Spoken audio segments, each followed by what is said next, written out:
Hello, retro gamers, and welcome to the Video Game Flashback Podcast. I am your host, Paladino Joey, or Joey Awajan. Video Game Flashback is available on all of your favorite podcasting apps, featuring Spotify, but Spotify is always wonderful, but if you like to use a different app, it's completely up to you. Today, we're returning to the Super Nintendo once again. So this will be our third Super Nintendo review. We started off with Legend of Zelda: Link to the Past literally a year ago, and then dove into Secret of Evermore. Well, we're definitely going to be in a classic Super Nintendo game here. Not action, once again. Secret of Evermore, I suppose, and Zelda were action, but they were action RPGs. For the first time since Video Game Flashback started, we are going to go to a turn-based RPG. And of course, if you listen to the Chip and Dale Rescue Rangers review, you already know what the new show is going to be. We're going to dive into the Final Fantasy world with the very first true turn-based RPG I ever played, Final Fantasy Mystic Quest.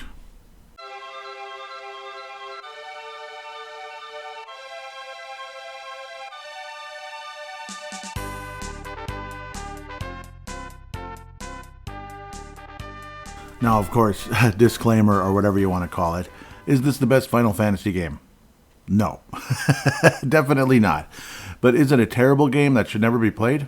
Of course not. You could definitely call this like a gateway RPG to, especially at the time it came out and around like the early half or so of the 90s, maybe even the late 90s, a gateway RPG where it can kind of take you from, say, Super Mario Brothers, whatever, Super Mario World is more like it, Sonic the Hedgehog, into the Final Fantasy world, into the turn-based RPG, because it's kind of like a beginner's RPG in a lot of ways. It's more simplistic, like you can actually see the monsters before you run into them. They're just kind of standing there, walking in place, basically, like Final Fantasy characters and RPG characters are often want to do, like in Dragon Warrior, like guys are standing in place. But in this particular game, you see the monsters. So you can have a choice to attack them. The only problem is if you run away, they're still there. So that's kind of annoying. So be prepared to be, sometimes things can drag. It can get frustrating, but the graphics are wonderful for the time. And of course, I'm not that worried about perfection in graphics. I prefer retro games. All this 3D, realistic stuff, I think it takes the charm out of video games. I'd rather play something like this any day versus a, Call of Duty or Madden 2000, Madden like 24 or something like that. So that's kind of the way I see the world when it comes to video games. Like, video games should be video games, not, CGI movies. That's kind of what they are to me at the end of the day, the modern stuff. So again, a turn-based RPG, which again involves menus, maps, strategy at times. Even though the strategy in this game, it's kind of like, I don't know, you either kill the monster in one hit or you have to hit him twice. That's kind of the other thing. Again, it's a beginner's RPG. It's nothing going to be, it's not going to be anything spectacular, but at the same time, it's at least Sam Adams instead of just, instead of Miller Lite, if you know what I mean. It's not quite venturing into Sierra Nevada and Founders or anything like spectacular type of beers, if you know what I mean. So you're like, what is he talking about? I apologize. So we're going to reference Wikipedia once again. This game came out in North America in 1992, October 5th, 1992. And this is one of the rare games where it actually came in the U.S. before Japan. September 10th, 1993 for Japan and the European Union, October 1993. It is a single-player role-playing game. Developer was Square, like Squaresoft. Publisher, Square Nintendo for PAL. Directors, Kuzi Ide. Writers, Chihiro Fujioka.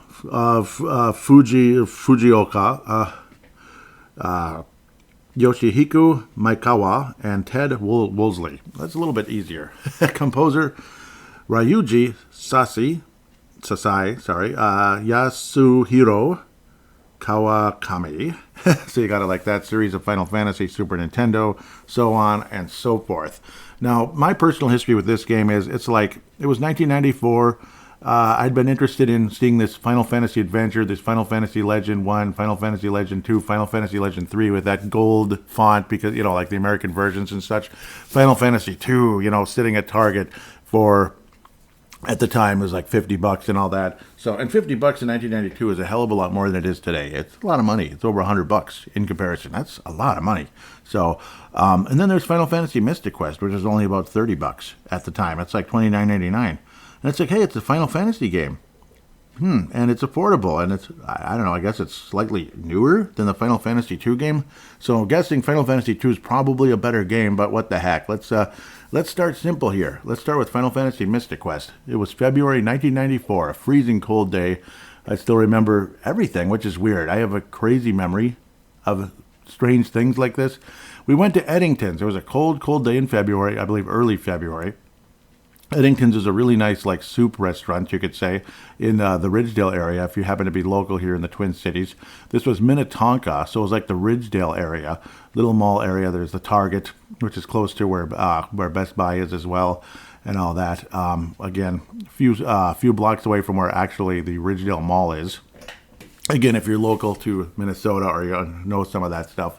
And then there was that game, Final Fantasy.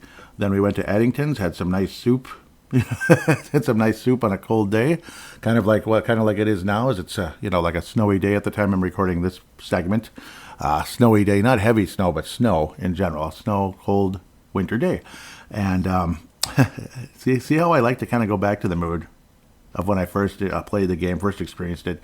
You look at the back, you see like the title "in" on it, and it's like, it looks just like Final Fantasy Adventure. So I'm going to probably want to collect all of these. This looks like a lot of fun. I put it in.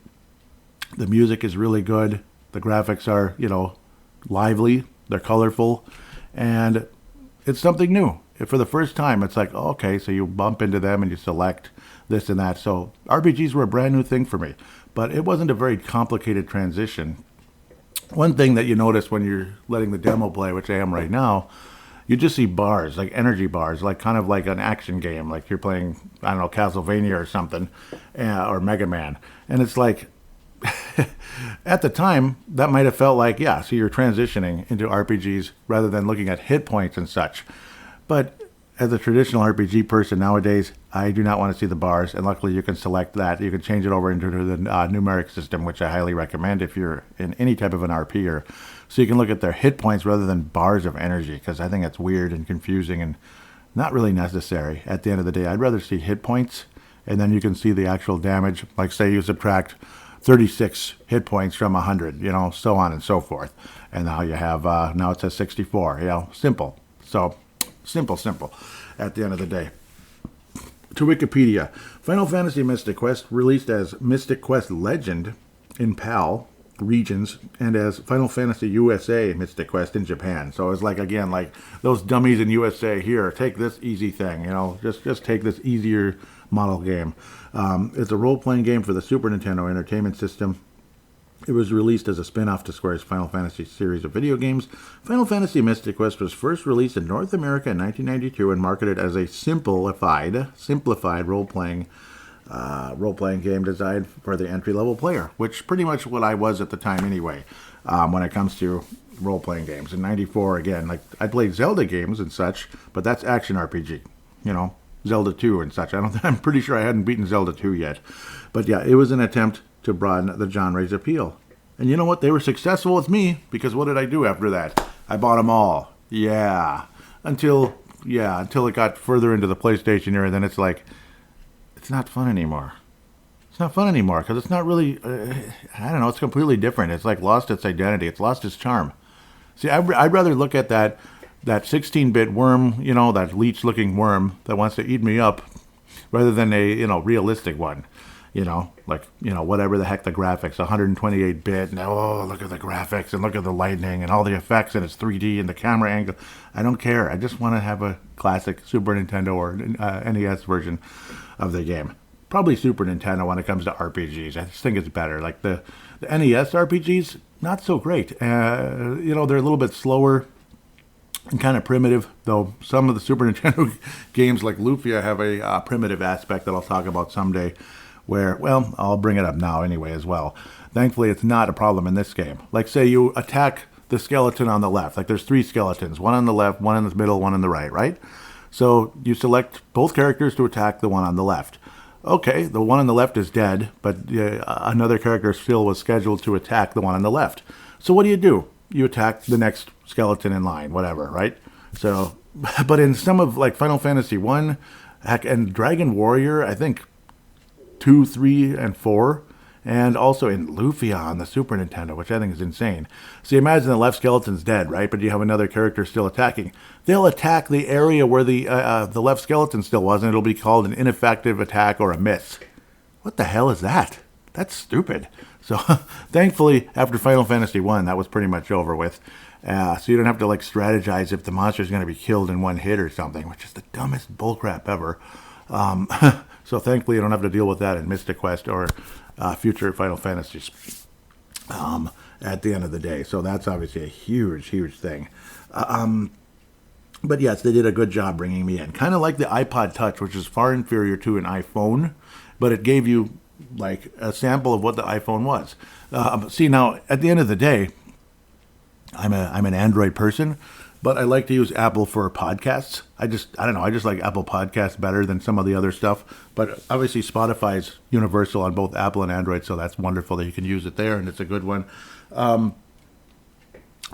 see, the problem with the iPod Touches, similarly, it was like the batteries were real crappy. The screen's tiny, and the resolution's like horrendous. Like it's like 1997 or something resolution level. It's like, okay, so you might as well just buy an old iPhone, like a smaller budget sized one, and there you go. There's your iPod.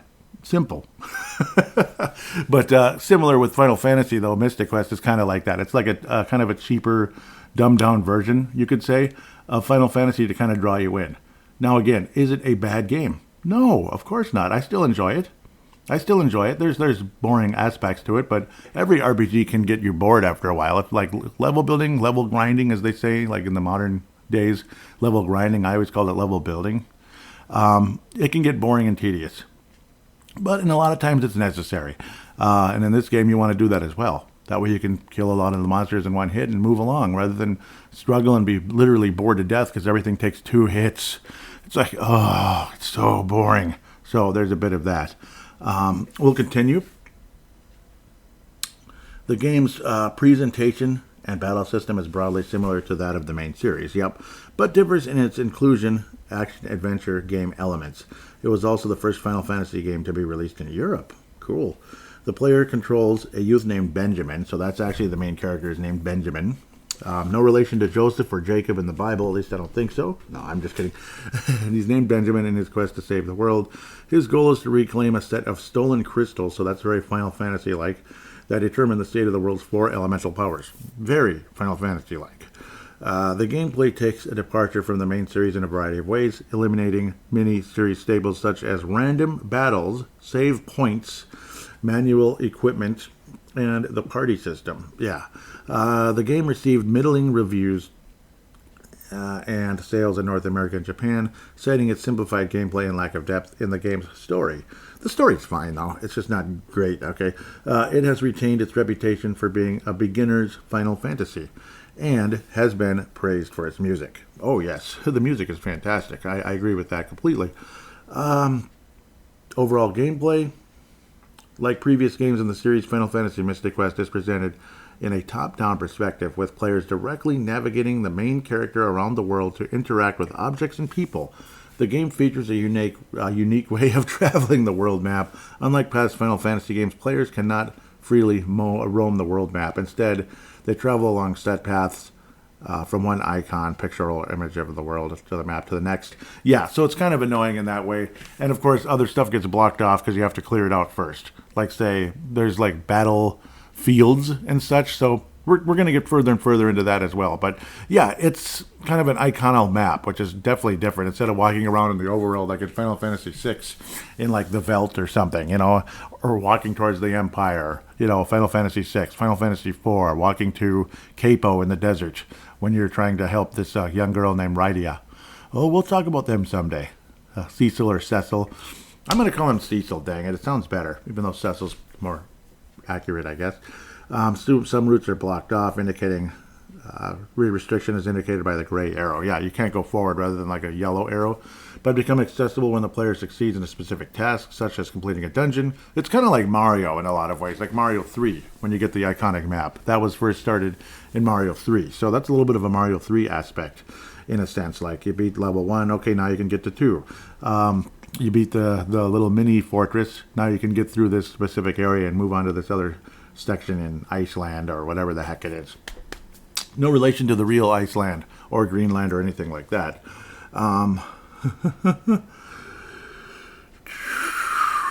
The game's plot and action takes place within these icons, which include towns, dungeons, and battlefields. Yep, battlefields, that's kind of a weird, unique thing where you just kind of keep fighting the same monsters over and over and over again through 10 different times. And once you get through 10 battles successfully, you you win something. You might win an actual real item that's crucial to the game, like a spell. You might win money, which is usually not that much, or you might win a little bit of experience. So you're going to win something one way or another. It might be some boring, unimportant thing, or it might even be the thunder spell in one of them, which is pretty important. It's literally like 4 major levels, and you're kind of upgrading with those 4 major levels with the different weapons, like the swords, the axes, the bombs, which are called explosives as well, the claws, and I believe that's it, the claws, yep. So again, we'll talk about that as we continue through the game and such. Other action-adventure elements, you can jump through gaps and such in the levels, not in the overworld, but in levels and such, so it's kind of funny. You can also use weapons outside of battle, which play an active role in exploration. Like, oftentimes, like, you use your sword to poke open, like, a switch. So the sword is to poke a switch.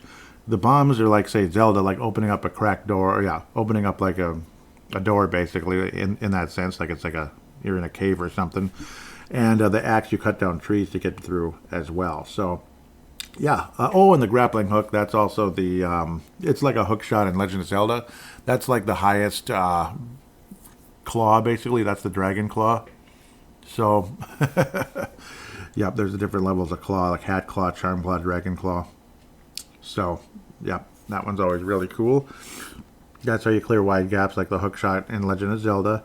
The game also has more puzzles than earlier Final Fantasy games, like in the Fall Basin. Players must move pillars. Yep, so you also move pillars, and you can use those to jump across certain areas to get to the next platform. So, yes, there are different aspects, and we will talk about it. There are no save points. You can save at any time, like in the Final Fantasy Legends games, Final Fantasy Legend 1, 2, and 3. You can save at any time.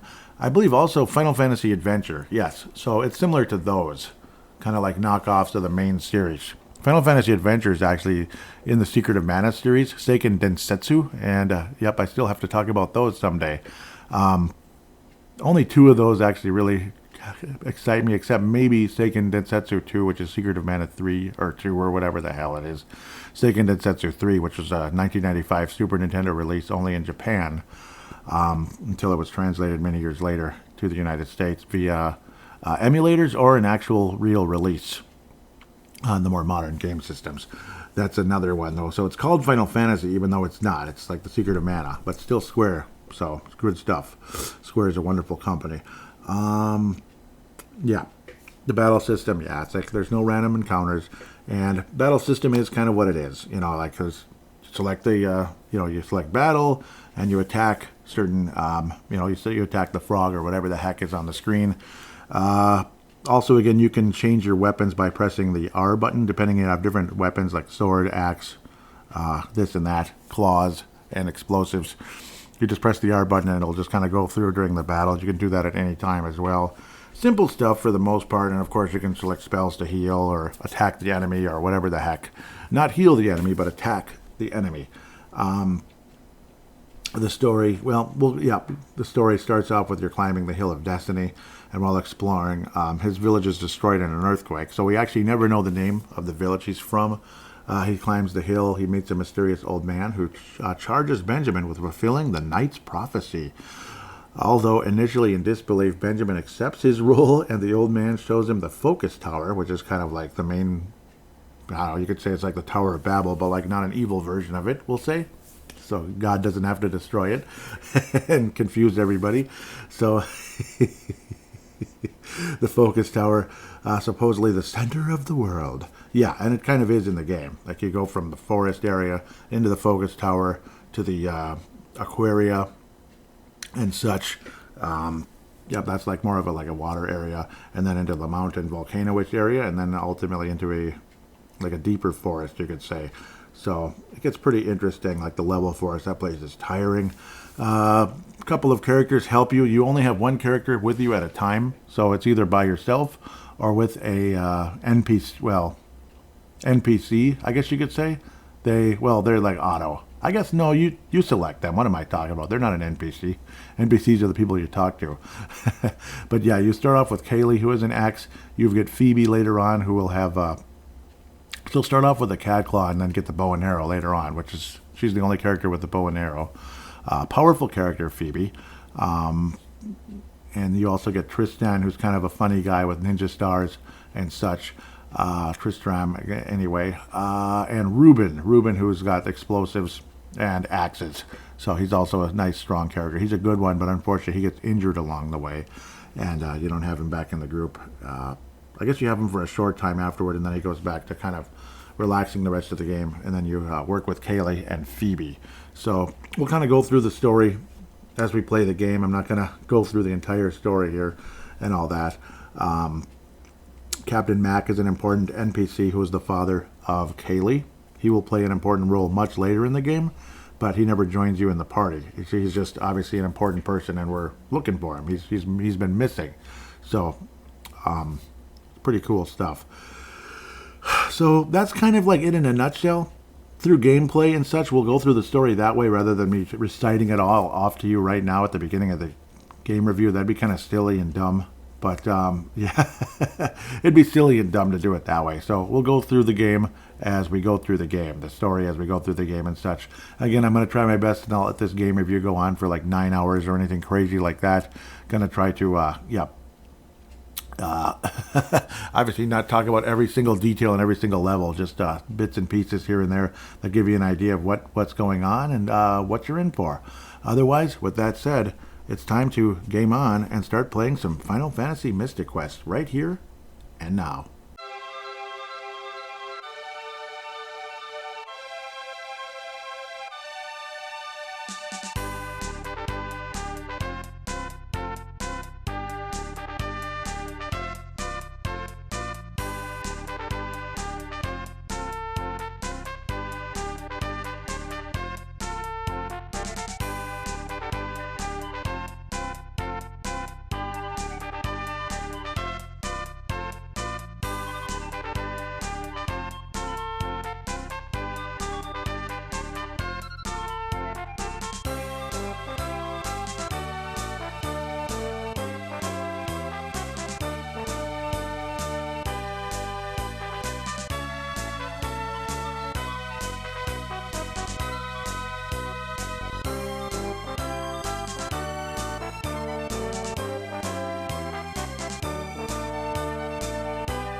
Yes, as I said before, it's my first ever turn-based RPG, and you get to see the cute little logo spinning around, and it's like, oh my god, it says Final Fantasy on the screen. 1992 Square Co. Ltd. Licensed by Nintendo. You see the crystals jumping around. Apparently the one in the middle is Well, it's the leader of the crystals, and there's a secret behind that one. I will not tell you what it is. So, obviously, you select new game, call the character Benjamin, and off we go into the Hill of Fate.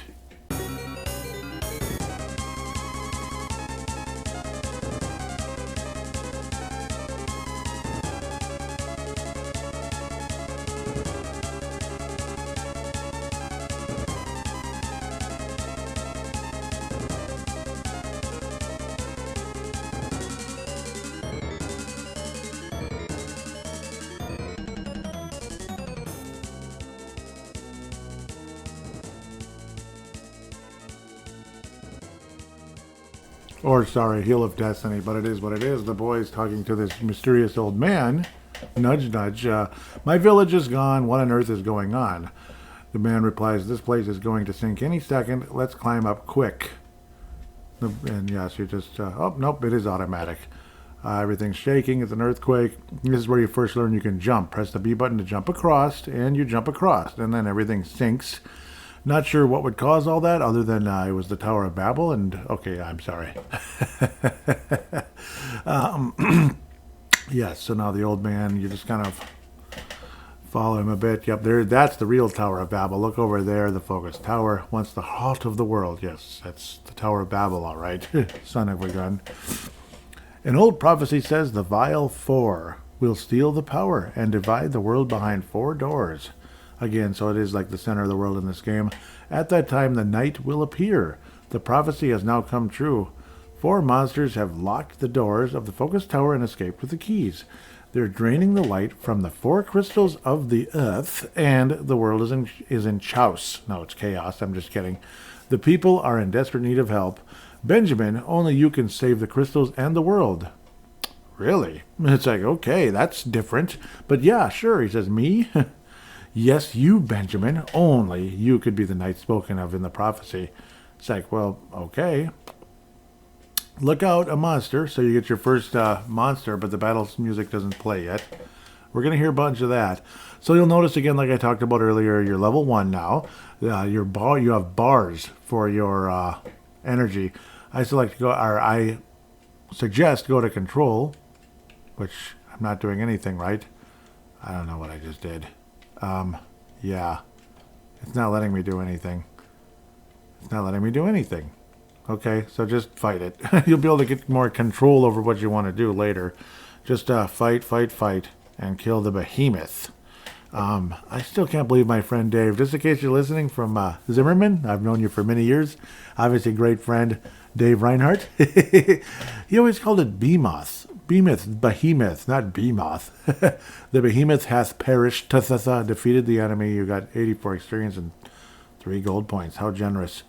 Seems I was right. At last I found a true knight, says the old man. But you said you were sure I was the one. Well, actually, it was more of a guess. And then the boy does the little shrug. So that might be the beginning of the shrug emoji. Okay, I hope not. Shrug emojis are annoying, believe me.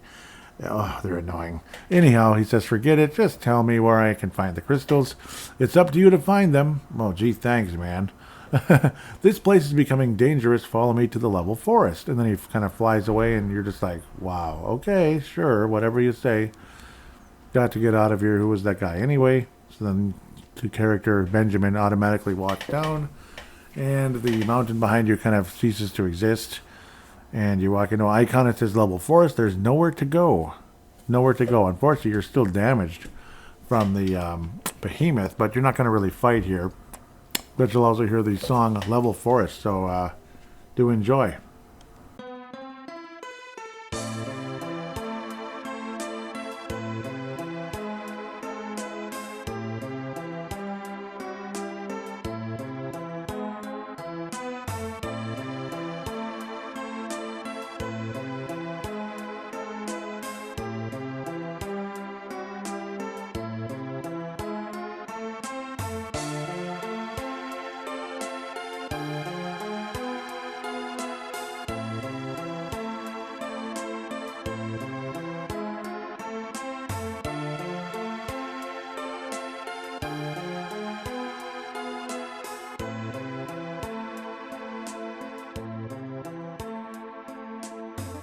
Not bad, eh? And you've probably gotten the hint that the music in this game is pretty good. So you're actually in control. Don't speak to the old man yet. Just press X. Okay, that didn't do anything. Yeah, actually, yeah, save. Okay, why did I do that? Don't press X. Press start. Then go to customize. Now I finally got it right. Life indicates figure, not scale. Scale looks stupid. Like, come on. Go to figure. 10 hit points remaining out of 40 in my case. That's wonderful. I have, you can go to the weapons. You can look at anything. It's the steel sword. Attack power of 12. Your armor is the steel armor, which is, pretty good considering in other RPGs you might have like leather or something even less than that. Like Dragon Warrior, what did you have, like a cloth or something? Like, could you imagine fighting monsters with a cloth armor? So yeah, like even leather armor is an upgrade, and then eventually steel's like one of the mid-grades, which is super good compared to the early stuff. Anyhow, talk to the old man anyway. There you are. Okay, that's me saying that to him. What do you think I should do first? Save the Crystal of Earth. See you. It's like, wow. Okay, that's easier said than done, I guess. That would be like, sure, just save the Crystal of Earth. Bye. So it is kind of funny. Again, you'll learn more about the old man much, much later in the game, but he's going to always kind of be like that. It's going to be a bit. So now you talk to this new old man who's like part of the village or town that you're going to get to. He says, that boulder is blocking my way back to town. Would you shove it aside? So this is another aspect in this RPG compared to others. I suppose it's kind of in certain games like Tales of Destiny. You can push and stuff and pull, I guess. But yeah, Tales of Destiny, we'll do a review on that 20 years from now. I don't know. Maybe much sooner than that. So just walk into it like Legend of Zelda, basically. He says, thank you. If you want to go through this forest, find Kaylee in Foresta and show her this. Received tree wither. So it's showing that something ain't right, because you'll notice how the music here in the level forest is, well, it's kind of generally sad, but it's not just the music though. Everything's brown. Trees aren't supposed to be brown. Maybe the bark, but So now we just go to the left. We're not going to fight anybody yet because we're like practically dead here. You get to the town. Now you get to hear the overworld music for the first time. Do enjoy.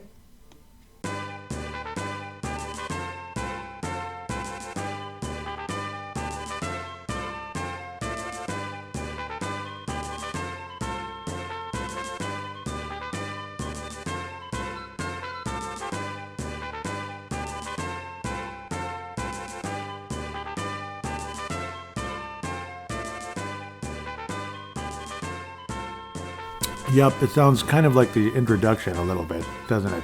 Just more simplified. Now you go to Foresta, your first town, and I think one of the cooler towns in the entire game, and now we'll play the town music right away.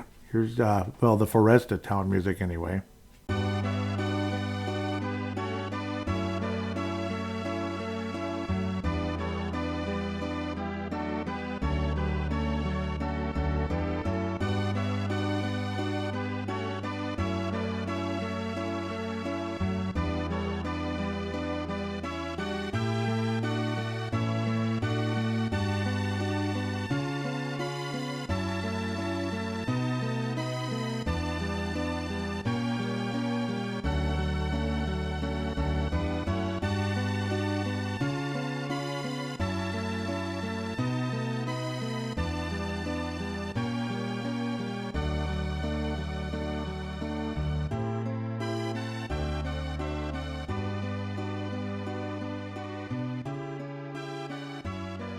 And yes, every town in this game has different music. Oh crap, I walked out. But so you'll also notice, like we talked about, arrows.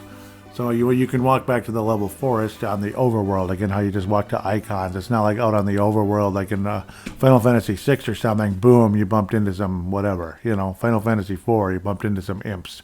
Yeah, there will be battlefields and stuff.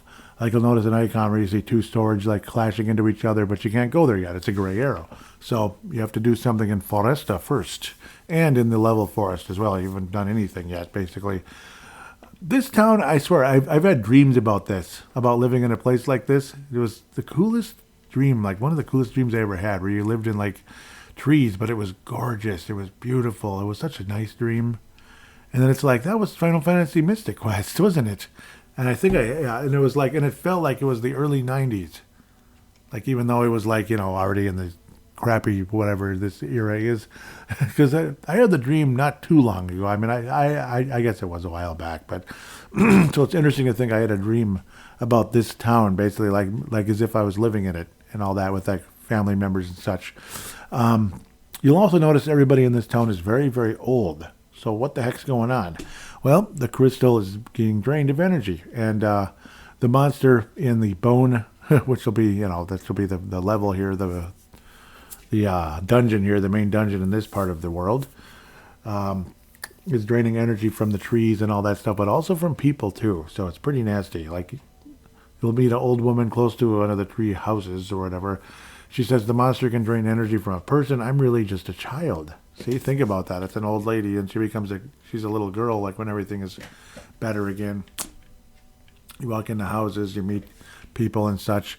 You can walk around. I mean, it's up to you what you want to say. I shouldn't read off everything everybody says unless it's one of the super important ones. Okay, the Crystal of Earth is to the north in the Bone Dungeon. So that's obviously a very important that's a very important hint that one of the NPCs says. You can also walk around in the village and pick up free stuff like cure potions. They heal you a little bit, but there's also a free inn in this in the house kind of close to Kaylee's. Talk to the man with the blonde hair. This is a free inn. Or, wait a minute. Okay, it's not. I remember this being a free... Okay, talk to the old lady. Or not the old lady, the young lady, actually. If you're tired, have a rest on that bed. Okay, so I guess it's the one on the left. You just walk in and you get a free nap, basically. Get up and stretch, and your power's filled up now. So that's great. You sleep it off, whatever it was. So... yeah, this is when you first kind of wander around, and you'll also notice if you walk in and out of a place, like stuff tends to recharge. So, man, could you imagine how big this would be? Jeez, like you walk in some of these houses, you know how big that would be, how much space you'd have. You'll notice as you walk in one of the upper right, you could say, kind of upper rightish tree house or trunk house, whatever the heck you want to call it. Big tree trunk house. You'll notice there's a treasure chest, but you can't get to it as you're walking up. So what do? You walk around and into the back via, walking across the little bridge, across the little gray-looking pond or whatever, or little lake, and hop across. As you'll notice, so you walk across the bridge, then you walk to the right, and then hop across down the little ledges or whatever they are. Walk in, and there's your first actual real treasure chest. So you get the little brown boxes that give you stuff like cure potions, heal potions, and such, and refreshments, which are items that heal you during battle. Like, say your attack is down or whatever. That's just an example. That'll help repair that. I almost never use those. Cure potions and heal potions are obviously crucial. Cure potions for obviously hit points. They restore hit points. And heal potions restore... like if you're poisoned or something, or even stoned, believe it or not. But then you get ones that actually look like treasure chests. That's something much, much, much more important, like an actual real treasure chest. In this case, it's your first magic spell in the game. Cure. Kind of important, if you can imagine. So then that's when you go to spell, you'll notice there's cure. Also, again, this game, there's no magic points. You'll notice there's a category. So we're still kind of in an introduction mode, if you understand what I'm saying. There's white, black, and wizard. So then it says magic left. So it's saying 3 right now that we're only level 1. So I could use this spell up to 3 times before healing up again and needing it to be restored by healing at an inn or something. Like cure potions aren't going to restore that. Unfortunately, seeds do later on. And they're expensive for a while, but eventually you build up enough money, they're not that expensive, and you can find them and such. White magic is what it is. Black magic is like attack magic, and then wizard is very powerful attack magic. So that's the major difference there. White magic is cure, heal, life, and I'm blanking on the last one, but we'll get back to that when it matters. Cure is obviously hit points. Heal is like, status ailments. Life is life, bring the person back or whatever and such. So let's go talk to Kaylee now. Let's get going. That'd be in the left area of the town. Maybe talk to the mom first. She says, my husband, mom. You can tell one's a young, pretty girl and the other one's a little bit older, decent looking. But yeah, Kaylee's a little bit on the cuter side, we'll say. My husband, Mac, forgot his captain cap. Well, what a son of a gun. I hope nothing happens, she says. And now we'll talk to Kaylee. Nice red head there. Says, I'm Kaylee.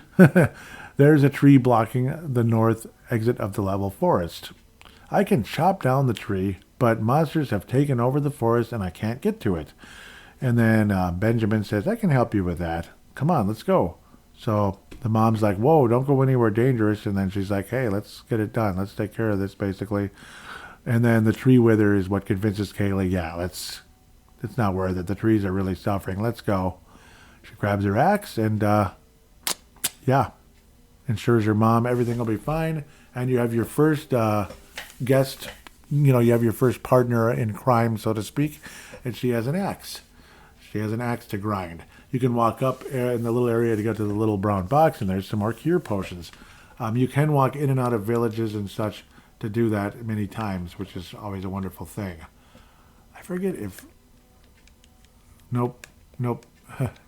Not in this game. Yeah, certain other Final Fantasy games you can change the leader. Nope, the leader is always you. There's areas where you can't get to right now because there's little trees blocking the way. But if you have an axe instead of your little sword, which can poke at switches in levels, axes obviously can chop through trees or other things. So now we're going to the level forest and going to continue our quest. Fullwood. Sound good? Sound good? I recommend saving first. And yes, there's another thing you can do here it's tedious, but it's effective. Shoot. Okay, good. She's let me cut with the axe. Okay, good. So that was a little bit auto minute. So walk up to the little brown box, open it for cure potions. You can walk out of the level forest and back in and get them again and again and again and again. So if you want to, it's probably a good idea at the beginning of the game because you're kind of weak, With all due respect, you're kind of weak. And it's probably a good idea to walk in and out, like say you beat up the monsters, walk in and out a few times and continue from there by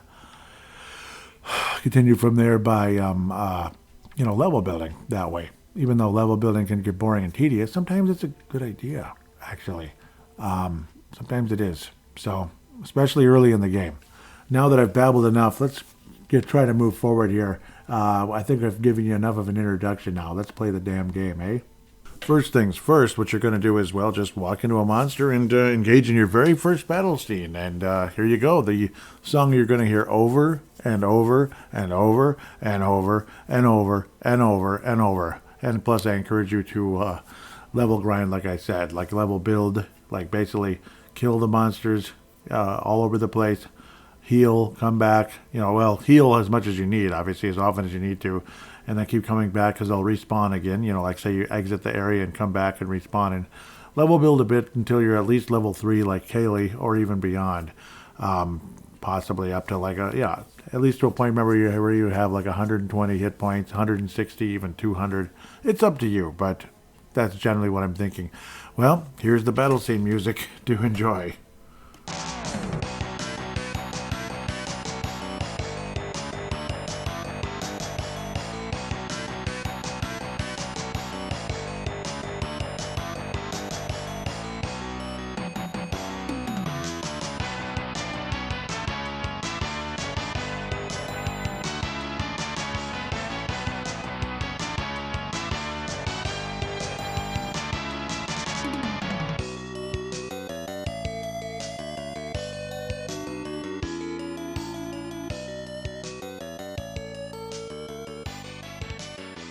Now, of course, here the first monsters you're going to ever fight are brownies, I guess. That's kind of like an imp, I guess, and then a slime. So, pretty original stuff. Again, in this game, you don't have to worry about ineffective attacks, but it is a good idea to strategize a bit because usually the character you're with is stronger, especially at this part of the game, where Kaylee, in this case, can kill monsters in one hit, and you can't.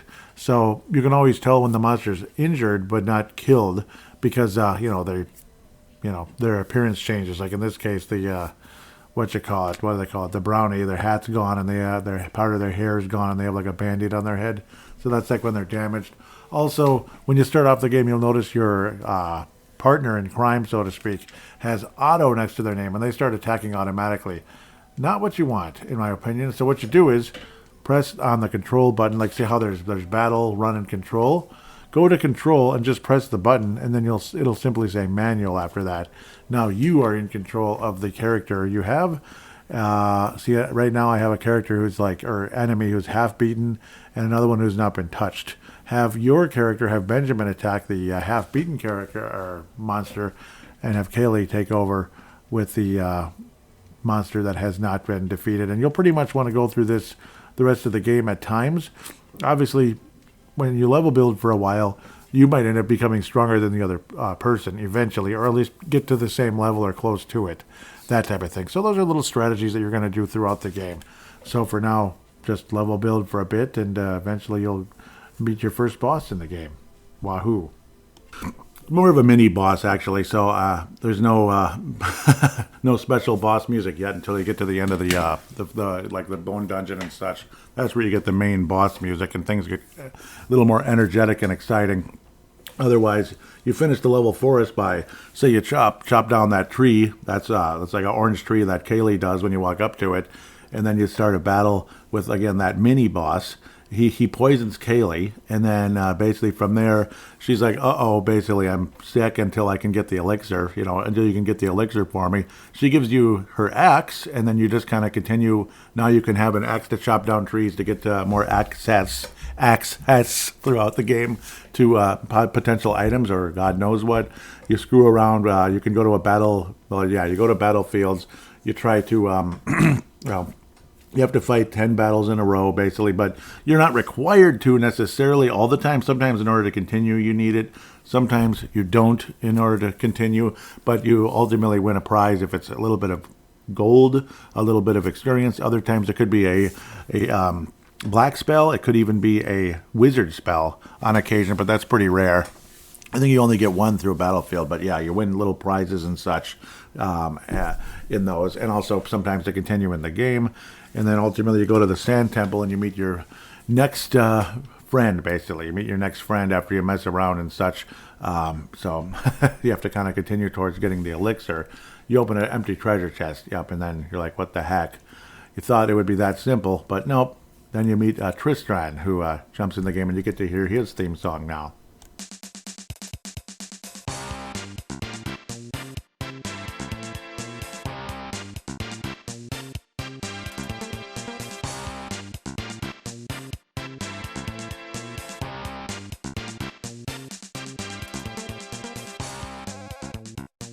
So then basically you just kind of make like a deal together. Let's go to the bone dungeon to get the treasure there, and then I'll give you the elixir. That's basically what Tristran says, because otherwise he wanted you to give him 9,000 gold pieces, and it's like, no, that's not going to happen. So, yeah, so off to the bone dungeon we go, and you get to hear the pretty cool song in the bone dungeon, and we get to continue into that level as you, obviously as you're playing.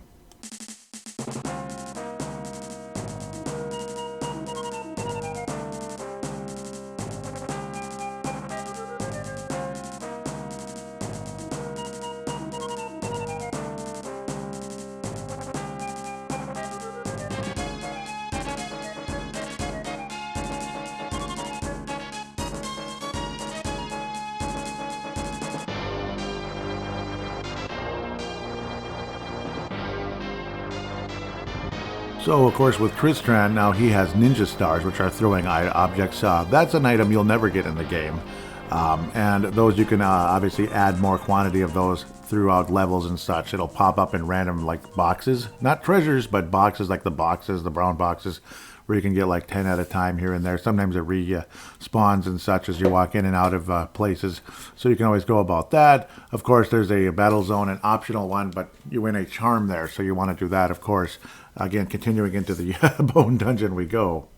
Another note that can drive you crazy, of course, every time you get a new partner in crime, so to speak, a new friend, you have to switch their control to manual if you want to gain control of them. Otherwise, they're automatic, which I don't recommend. I'd rather be in control of what's going on in the battle instead of they just do whatever they want, even though sometimes they can be very healthy. or helpful using healing items and such. Other times it can be a pain in the butt.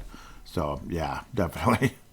The Bone Dungeon is your first significant level in the game. So basically you're trying to go after the first crystal here. I believe the Crystal of Earth, of course. To get everything restored again. So all the dead trees will be living again. Everything will be green and nice again. In the Bone Dungeon, you'll have some moving floor issues and such, which is okay. It's not the hardest thing in the world. Obviously, you're just going to continue to fight annoying toads and lizards and such as you go forward. Eventually, you'll get your first major boss, and you get to hear that music. But also, kind of one of the major treasures in the level is a steel shield, or yes, it's the steel shield is your first major shield that you may have in the game.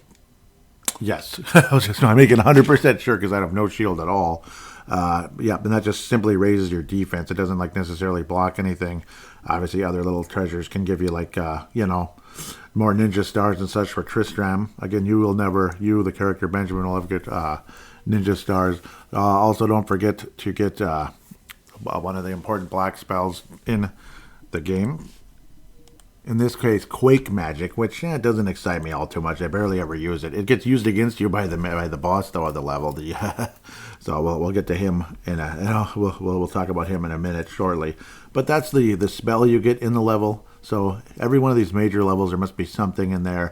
And obviously, again, there's at least one armor item along the way. And of course, you get your first coin. That can also open more doors in the focus tower as you move forward. So that's kind of the main purpose of the Bone Dungeon until you get to the major boss here. Along the way, you'll also come to a what looks clearly like a a path that could be opened up via explosives. And Tristram then teaches you how to use explosives, so you get that as a weapon also. And again, it gets used up simply it gets used up just like the ninja stars and later on arrows and such. You'll also notice there's bones blocking a path. Bomb the bones, ladies and gentlemen, before you get to the the path that needs to be opened up by the explosives. So that's a clue. So kind of like Legend of Zelda a little bit, I guess, sort of. That, of course, leads to the steel shield, which you need. Obviously, raises your defense. You'll like that against the upcoming boss, of course. And if I didn't mention earlier, I pray to God that I did, but you can use the R and L buttons to switch between the weapons when you're walking around and during a battle, of course. So explosives might be a little stronger. And it can be. It'll attack a whole group. So it'll attack the whole group in front of you. So it's better probably if it's an individual monster, like a boss or something, that you'll want to use it, like the upcoming boss, rather than have it bomb the whole group. I mean, sometimes it can help assisting, but if you've level built enough, you're not going to need to do that throughout the game. That's just further advice throughout the game as you're playing, of course. For the sake of being properly built, kill every monster in every level you play. It's very tedious and can get very boring. The good news is you can save at any time. It's almost like a save state. So if you get bored, you can always save and come back to it at any time. I mean, so yes, this game is going to get tedious and boring, unfortunately. That's part of the problem with it. That's why it's not going to get a 5-star rating. It's just simply not. Let me tell you, one thing that's going to drive you nuts throughout this entire game, like the axe, I swear, it hits maybe 2/3 of the time. I mean, it is going to drive you nuts. You're going to see miss. It's just, just hit the bad guy, please. It's so freaking dumb. You'll eventually finally get to the Flamosaurus Rex, and you'll hear your real battle music, your real boss music right here and now.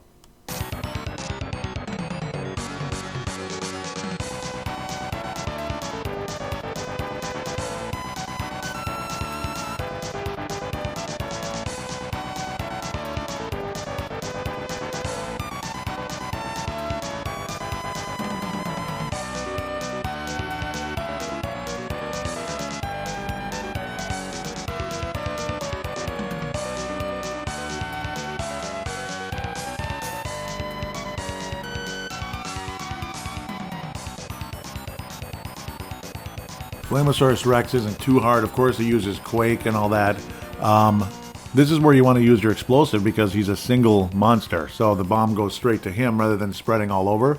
And it causes up to 190 or whatever. Or, well, it depends on what level you are, which is weird. You think an explosive's an explosive. But Well, that's the RPG element of the game is level building. Heal regularly just because, especially as it gets down anywhere near, like 100 or so, heal up because this guy can do some serious damage. He's a major boss.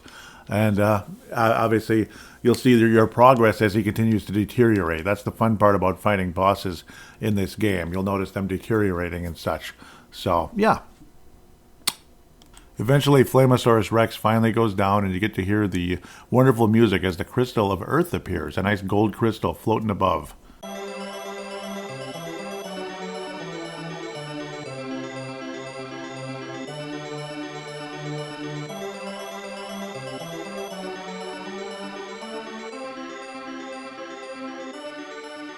And of course, Tristram couldn't care less about that. He was all about the treasure of this level, which apparently is the Dragon Claw, which is like the hookshot item, which you do not get until much later. He keeps it for now because that's what he came there for.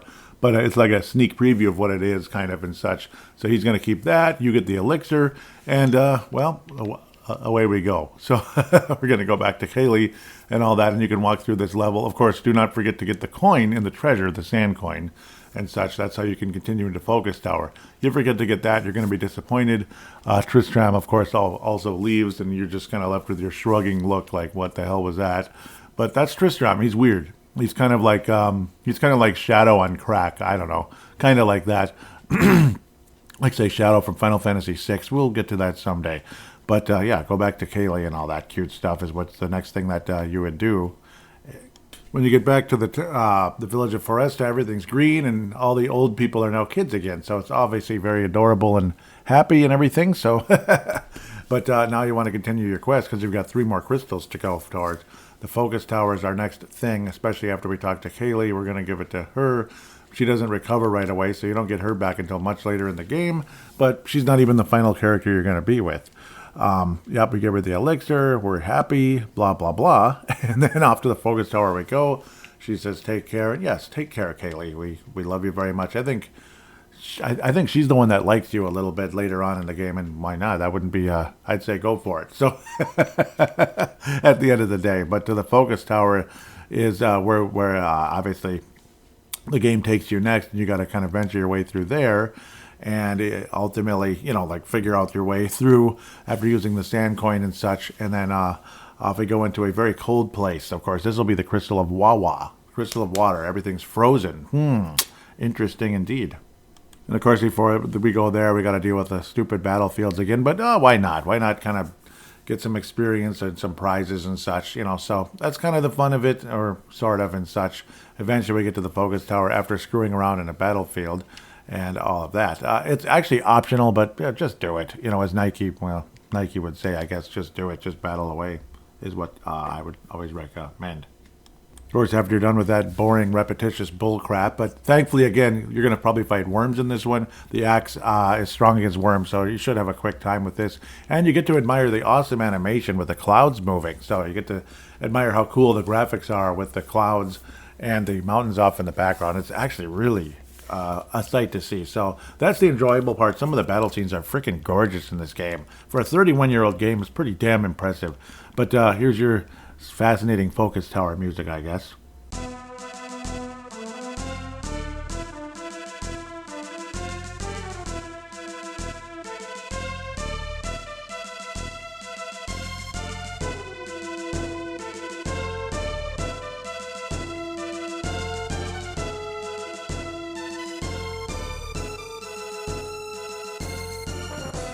Before you actually walk into the Focus Tower, you'll notice a resemblance to kind of like, if you ever played the Final Fantasy Legend games, 1, 2, and 3, not only the character design, like say the main character, he looks a lot like the main characters in, the main character in the Final Fantasy Legend games, but even the design of like say the doors and such, walking into the Focus Tower and everything, and then the design of a lot of the levels, it looks like Final Fantasy Legend 1, 2, and 3, honest to God. So it's kind of interesting, actually, when you think about it. So that's basically what it is in a lot of ways. It's like a kind of, it's a similar game format to the Final Fantasy Legends. And of course, the, which door you need to go to is pretty self-explanatory. Like, which coin did you just get? So you'll notice the other colored doors. That's after you beat the other, the other 3 levels. Like, when you get to the mountain eventually, and then the other one after that, and so on and so forth. So, yeah, you just kind of keep progressing gradually through the game. It's actually quite a short game, to be quite honest, compared to other RPGs. So, yeah. Of course, anything and everything you see that's shaped like a treasure chest, yeah, you're going to eventually want to get that. You're not going to have access to all of them, but you'll have access to some of them here and there as you continue forward. If need be, of course, use Mike's RPG page, basically, in order to figure that out. That's what I'd recommend for this show in particular. It actually did also help me, Mike's RPG Center, that also helped me with Legend of Zelda, A Link to the Past, like playing through that as well. So, about a year ago from this time. One quick hit, don't forget to get the fire spell. Yeah, see when you walk in, past the, once you use the sun coin, walk down first. If you just walk straight into the level, you're going to miss the sun coin. And then, of course, all that. Another thing I highly recommend, I know this is not a walkthrough, so I better settle down a little bit, but don't jump into the battlefields by yourself. You'll meet Phoebe right away in the temple coming up. So it's like a little temple type of icon that you can go to. That's the Libra Temple. Yeah, you'll meet Phoebe right there. She's your next partner in crime here. So do enjoy. And of course, Spencer is the guy that, you've just been hearing about. You got to meet up with Spencer. Well, Phoebe's his granddaughter. So that's another thing. So you get to start working together. Aquaria is the next town we're going to go to. So, yeah, that's the next town. And of course, like I said before, it's frozen. So that's why you get the water crystal. Eventually, it's going to thaw everything up and get it back to normal. So obviously nature's awry with the crystals being taken away by somebody. We'll get to that much later. Phoebe is the strongest character generally overall. She starts off with a cat claw. She's eventually going to give it to you later on. But for now, take advantage of it. Honestly, I would say go to the town first to get the steel helmet. You can purchase it in the town. So do enjoy that, of course, as well. So now that we've arrived at Aquaria and all of that, you'll get to hear the town music there. It's a little bit different sounding than, say, in the Foresta.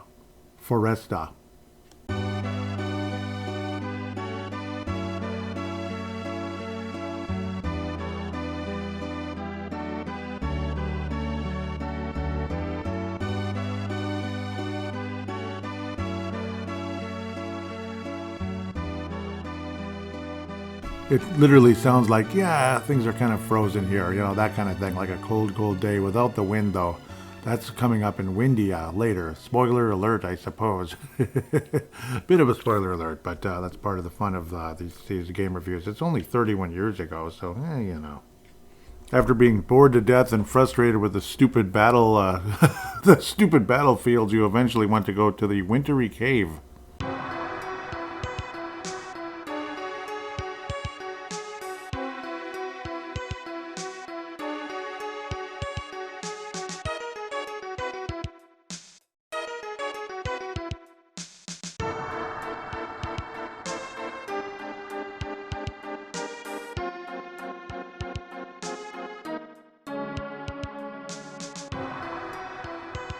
And a word I'll describe the Wintry Cave is tedious, and that's pretty much going to be the case for most of the levels in the game, unfortunately. But also with Phoebe, important stuff that I should mention as you're moving on in this part of the game. She comes with 3 light spells, or white spells, white magic anyway. Cure, heal, which is very valuable, of course, and life, which is extremely valuable. She also comes with fire for the black magic, and she actually comes with wizard as well, with one wizard spell anyway, thunder. So that's really valuable against the boss in this cave. Once you finally get to it, it's a big giant squid. So you can imagine thunder being a weakness for the squid.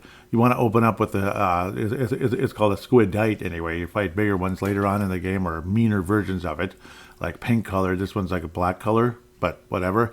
You open up maybe fighting it with explosives or something, and then ultimately fire magic from Benjamin and wizard from Phoebe, and you should be able to move on and get the Libra Crest, not the Mobius Crest. I almost said that.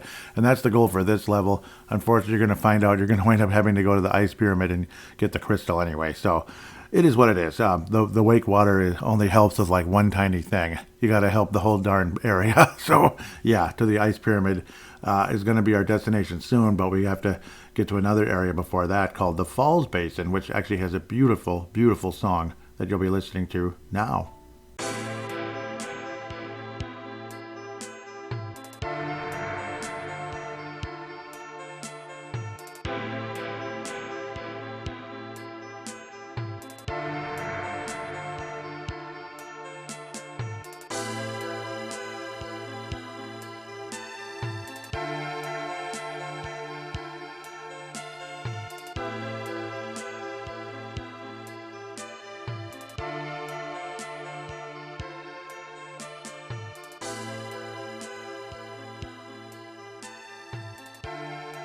I do have to make a brief correction.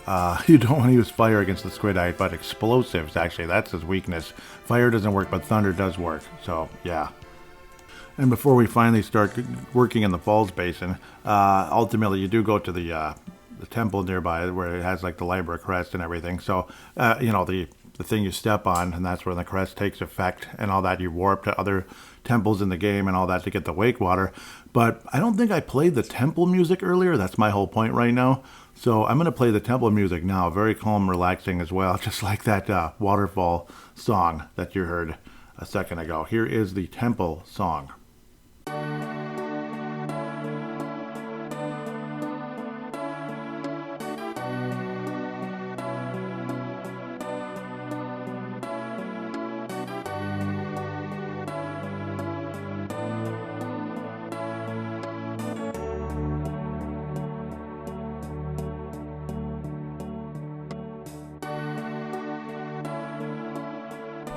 A quick tip that I may have kind of mentioned earlier, but maybe not so clearly, is see in these temples when they have items and such, and really every level in the game, but in the temples especially, you can really utilize this benefit they give you in this easier game, you can call it. Like the little boxes that have, say, weapons. In this case, now that Phoebe has bow and arrow instead of the cat claw, so it's a massive upgrade for her. The explosives in that Libra temple are now arrows, so obviously you can restock those really quickly by walking in and out, in and out, in and out.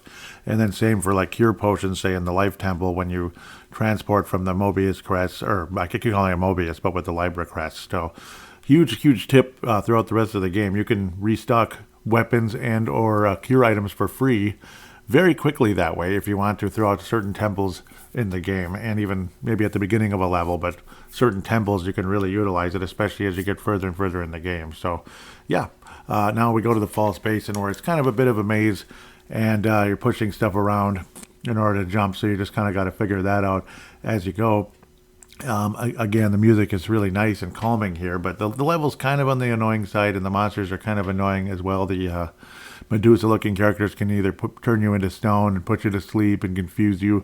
It drives you nuts. But in this level, you're gonna want to push. You're gonna want to figure out the ice and such, where to push it, and you can where you can be able to jump to the next area and such.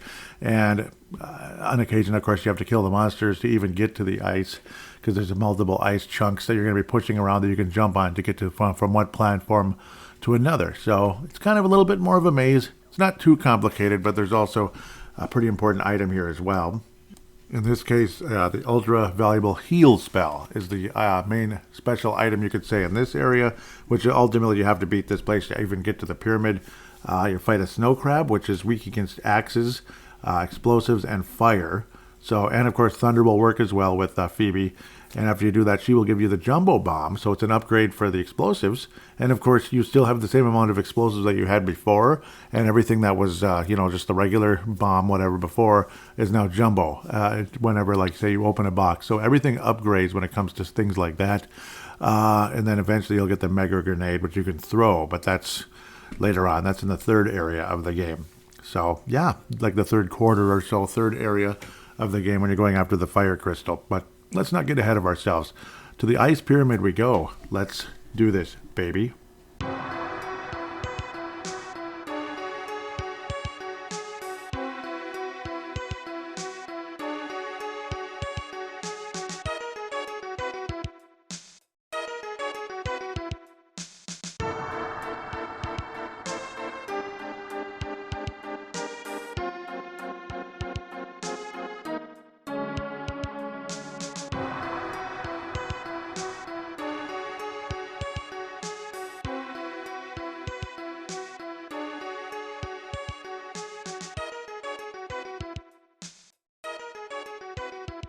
Got to love the ice pyramid. Well, another one very similar to the wintry cave, just more serious, I guess, more treasures and stuff. You're going to get the night sword for the first time, which is great. Well, yeah, you're going to upgrade your sword for the first time is what I'm trying to say. The very first weapon upgrade we ever had just now was that jumbo bomb, as the attack power when you go into the weapon screen goes from 63 to 112. So that's a massive jump. So that's great news. Also, I need to say this right away before anybody makes this mistake, because I made it in the past. do not, I mean, absolutely pick up the treasure. That is the heal spell, the treasure box before walking through the door. Because once you walk through the door, like after you bomb the wall and you get onto the ice pyramid, you can never come back to the fall basin again. It's gone. So it's pretty sad. Actually, maybe you can. Wait, let me see. Nope, it's over. So that's the thing. Make sure you get that heal spell before you walk through the door, because the fall basin level is kaput, gone. So super important tip that you need to know right away. So in this tower, you'll be experiencing, you're going to be using your sword as like to poke statues, to open switches and such, to press switches that open doors and such. So can open up pathways in this level, the ice pyramid. The important items we're going to be looking at, of course, are obviously you have tons and tons of arrows and heal potions and cure potions and such. A lot of similar monsters that we've been fighting of late, like the Medusas and such. You're also going to see octopus type characters, which are weak against the explosives out with specifically. So that makes a huge difference. You'll also be finding the noble armor in this level. And again, like I said earlier, the knight sword. And a really important item also called the mirror, because the monsters are going to be invisible when you first go in. So the mirror makes the monsters visible. That's obviously a very important item as well.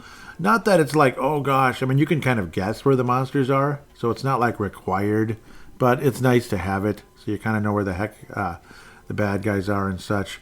But yes, you'll also be getting the knight sword, which is a nice upgrade as you, progress through the game. And we'll talk about the power increase with that one briefly. But, and then Ice Golem, of course, is the boss. He's pretty easy to beat because of, well, what do you think? Fire, fire, fire, fire. So just use fire like crazy on him, and he's not too hard. And then you get the water crystal and the coin as well. And then that way you can progress through the focus tower.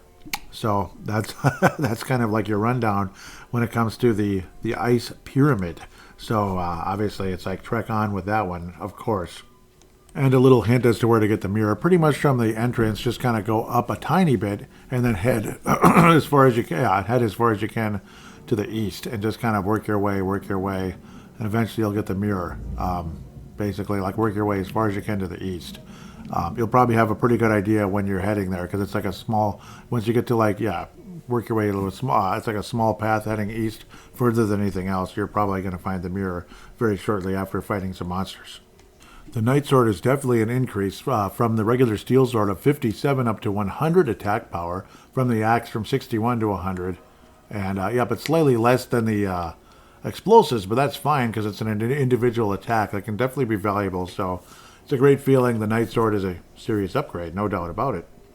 Just the feeling of being able to kill some of these tedious, annoying monsters in one hit versus, possibly, you have to kind of play around and strategize and such with maybe the explosives and all of that. Or, just you hit something and it's like half gone, half not. That's a pain in the butt. And, of course, certain monsters that if you don't kill them in the one hit, they can, either petrify you or poison you or just kind of have some kind of a counterattack. It's a huge difference maker. Unfortunately, it's not going to last that long, and you eventually have to get stronger weapons to be able to do that again. But, welcome to Final Fantasy Mystic Quest. When you get the Noble Armor, that's also a nice jump. Like the Steel Armor only gives you 6 defense power. The Noble Armor gives you 12, plus you're strong against water and poison. So that's a huge jump. The only other thing that you got earlier, a magic ring, I believe that was from one of the battlefields earlier. It prevents silence. So the further and further you get in this game, certain armors, shields, helmets, and such help prevent certain ailments and such that can make a huge difference. So the Noble Armor is a huge step in the right direction. And of course, once you get to Ice Golem again, focus on the fire. Obviously, just focus on using fire. He's not too big of a problem, and once you're able to beat him, you do get that water coin. You feel so much better, and you move on. So, battle music it is.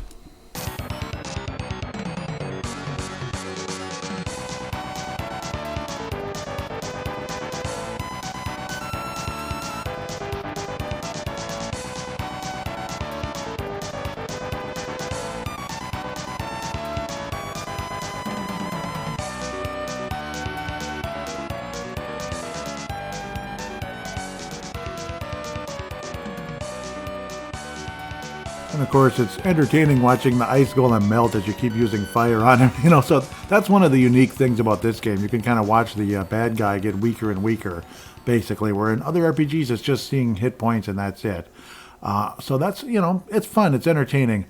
Now, if only getting the water crystal back by beating the ice golem and getting, would do something about the super cold we're experiencing as I'm recording this segment would be nice. It'd be nice if it was that simple, because like once you return to Aquaria, it's a beautiful, like, nice place. Like imagine living in a nice place by a lake. I mean, sounds like fun. Some of you might be fortunate enough to do that. Most of us aren't. It'd be nice to live in a city like that. So. With that said, we're kind of sort of like halfway through the game unofficially. So after messing around in another battlefield or so along the way, we're going to work our way to the focus tower and to eventually to Fireburg, where it's a bunch of volcanoes and such. That's the next part of the world we're heading towards. Ooh, let's enjoy that for sure. But before you even do that, let's head back to Aquaria and look at the beautiful place. Walk in the lake rather than walking on ice when you're in the town, and you get to hear that nice, peaceful music when you're there, of course. Walk underneath Phoebe's house, basically through the river, and you get to hear that gorgeous waterfall song. Oh, I love it. Listen.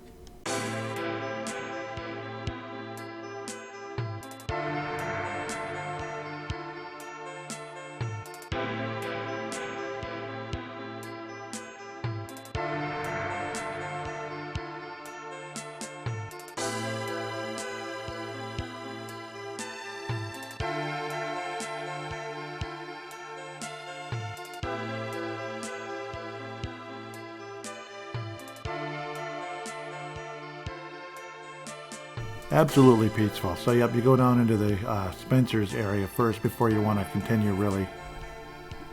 Spencer's whole purpose is trying to dig to get to Mac's ship because the lake dried up, like the big lake dried up. And his ship, you can see a ship just kind of resting on a mountain a la Noah's Ark after the flood. This is kind of like the opposite effect.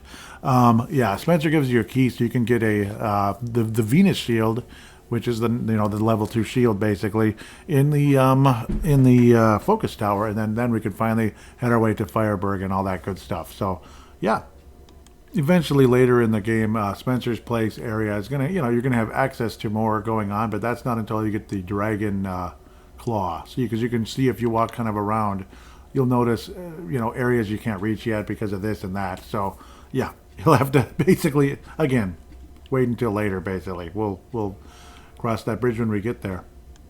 The Venus shield is basically twice as strong as the Steel shield, so that's always great. Steel shield defense power 5, Venus shield defense power 10, and it also protects against having a hard time guessing what that is. It looks like thunder to me, but basically it helps for status as well, so that's always a great thing. And just a little bit in the same screen where you get the Venus shield, you walk all over to the left, you get the Blizzard spell, so continue with that. Also, if you were thinking about going into the battlefields now, don't bother. Get Ruben first in Fireburg. Why fight by yourself and, stress yourself out? It's not worth it. Get Ruben first. He'll help you kick some butt. So kind of go back and forth, if you know what I mean. And once you get into Fireburg, you hear a nice rockin' song, so do enjoy that one.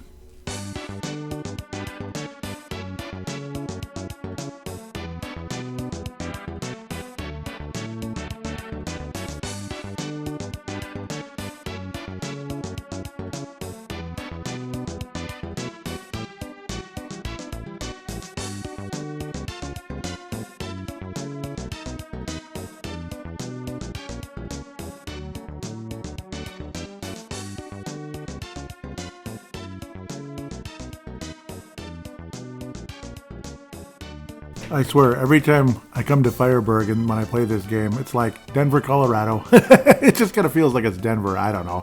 But yeah, you meet up with Ruben. Apparently his dad is like trapped in a mountain or something. So you agree to help him first before worrying about the fire crystal.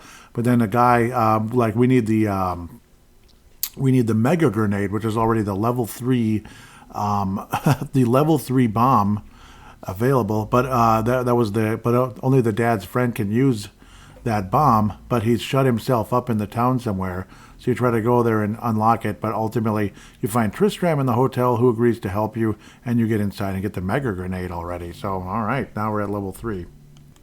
Yep, you actually have to go to the door first, though. So, but then Tristram hooks you up with like a multi-key, it's called, and then you can just kind of get in no matter what. So, yeah, thank you, Tristram. Also, in the hotel, which is like a rockin' place with guitars on the wall, you can buy seeds. So that's always very helpful as well. The seeds are insanely valuable. And eventually, as you get further and further in the game, build up closer to, 50, 60 or something of them, and you'll never have to really worry about magic much again after that, because seeds fill you up 100%. Now we get to break and entering, but not get arrested for it. Arion is Ruben's dad, basically. So, yeah, the mega grenade can help. The guy says, just throw it, and there you go. So now we have the level 3 mega grenade, or at least, in this case, the attack power goes from 112 to 162. Massive jump. So much for the jumbo grenade. That took a lot. We had that for the jumbo bomb. We had it for like 5 minutes, basically in the ice pyramid, pretty much. And now we have the mega grenade. So let's go beat up the stupid battlefields. And you can hear that music. I don't even think I've played the regular battle music yet, which is weird.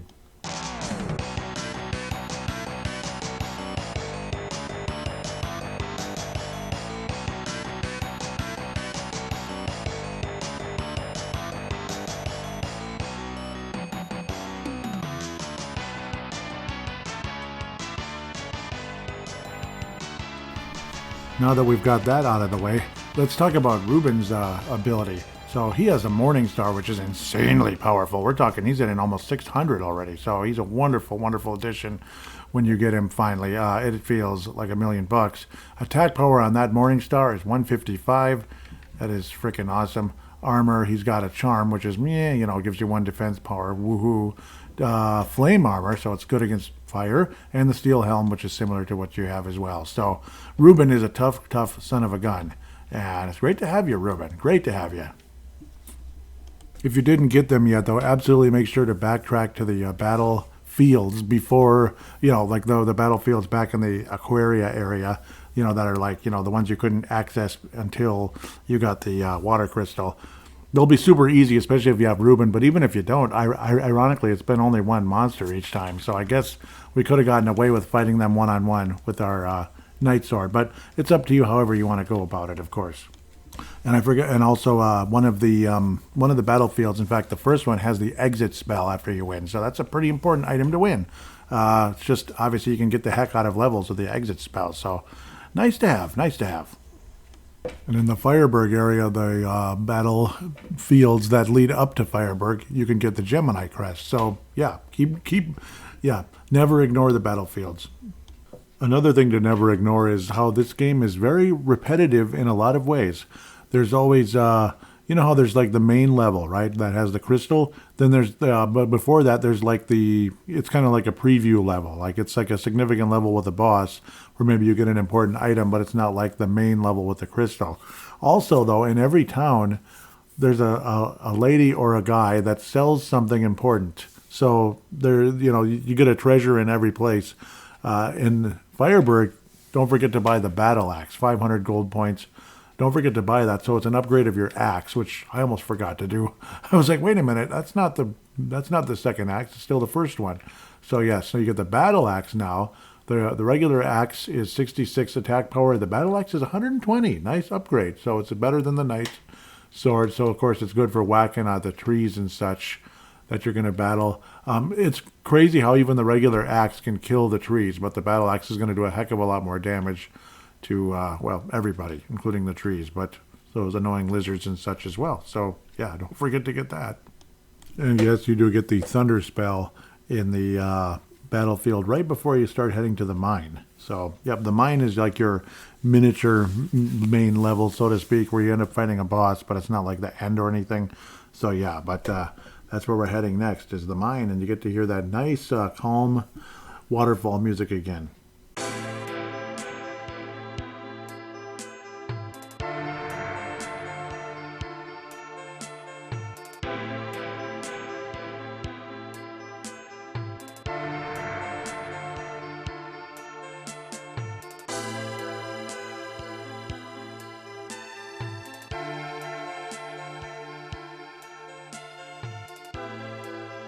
A brief backtrack. So the Venus shield, I was talking about like I didn't understand what the symbol was for what it's strong against. So paralyzed. So Venus shield is strong against paralyzed, which is definitely going to be a relief considering how annoying that was pretty much in the ice pyramid and other levels along the way. Getting that, so I'm finally going to be immune to being paralyzed. That's for sure. And of course, again, water and poison when it comes to the noble armor. Those are the two new items we've acquired. Now onto the actual mine we go. The main treasure here is the charm claw. That's pretty much it. And then of course just getting through the level, obviously picking up random items and such, but getting through the level and then ultimately helping out Arion, which would be Ruben's father. And then we can continue into the volcano and such after that. The charm claw also is capable of inflicting a lot of different status ailments against the enemy, of course. The claws tend to have the most stuff going on, so the charm claw can blind, confuse, paralyze, poison, and put the monsters to sleep, of course, and it is found in the mine near Fireberg. So, yeah. One interesting oddity is the Flazzard. It's like a flame lizard, basically. When you have Ruben attack it, it always hits with 666. So I don't know why that is. I guess I have no idea. It's a really evil combination, I suppose. And also, this level can be a little bit confusing. So if you need a map, I highly recommend, like I may have mentioned about 5 times already, Mike's RPG Center. So look that up if you could. If you need maps for like confusing levels like this. I remember many times in the past I actually would end up missing on the charm claw. So that was kind of a bummer. Because it's just, I don't know, it's kind of in an odd spot they don't think about, sort of. You know, it's like there, but I don't know. It's like you kind of do everything else but that. I don't know, at least I did once or twice. In comparison to the cat claw, which is attack power 62, the charm claw is attack power 97. So we're looking at about a 50% jump or so, and not bad. Is it something I'm going to use as an actual weapon very often? Not much. Very little, honestly. But eventually, yeah, we'll get to the best of the bunch sooner or later. The boss of the level, when you eventually find him, is Jin. So he's like kind of like almost like a Esper kind of character or something. If you know what I mean. You'd think he's weak against being like a fire character and he uses fire against you. He's weak against blizzard, but he's not. So you're better off just attacking with explosives, like physical attacks. So kind of annoying and frustrating. And the thunder actually does about the same damage as the explosives. So what's the point? So it's kind of a weird battle, but eventually you emerge victorious and move on and save Arion. Ruben's strength against fire definitely helps in this battle because obviously he's got the flame armor. And then Arion has a striking resemblance to the dad in Final Fantasy Legend 2. Like I keep noting, very similar. This game looks a lot like Final Fantasy Legend 1, 2, and 3, especially 2 and 3. Obviously, the character looks like the main character in 3 especially. But ultimately, yeah. So you just throw the boulder, or throw the grenade at the boulder, it goes away, and then the dad can go home, and so on and so forth. Always a wonderful thing. And it opens the path to more battlefields and ultimately the lava dome. Also, the boulder rolling down a bit opens the path to the sealed temple, which gives you the ability to get unlimited cure and heal potions. So basically, you just open the boxes, step on the crest, or step on the not the crest. Yeah, you step on the symbol on the floor because you have the that would be the Libra crest, I believe. No, not the Libra. That would be the Gemini crest. You just go back and forth between the levels. Every time you walk out of the sealed temple and walk back in, everything is reset, and you can keep going until you have 99. So, pretty awesome. And then Arion, when you go back to Fireberg, gives you the biggest hint of all time. Are you ready? I forgot to tell you, the crystal of fire is in the lava dome. Wow, that's very insightful. Well, thanks. I kind of figured that, but yeah, well, that's where we're going next. The lava dome. Time to hear one of the most rockin' songs in the game.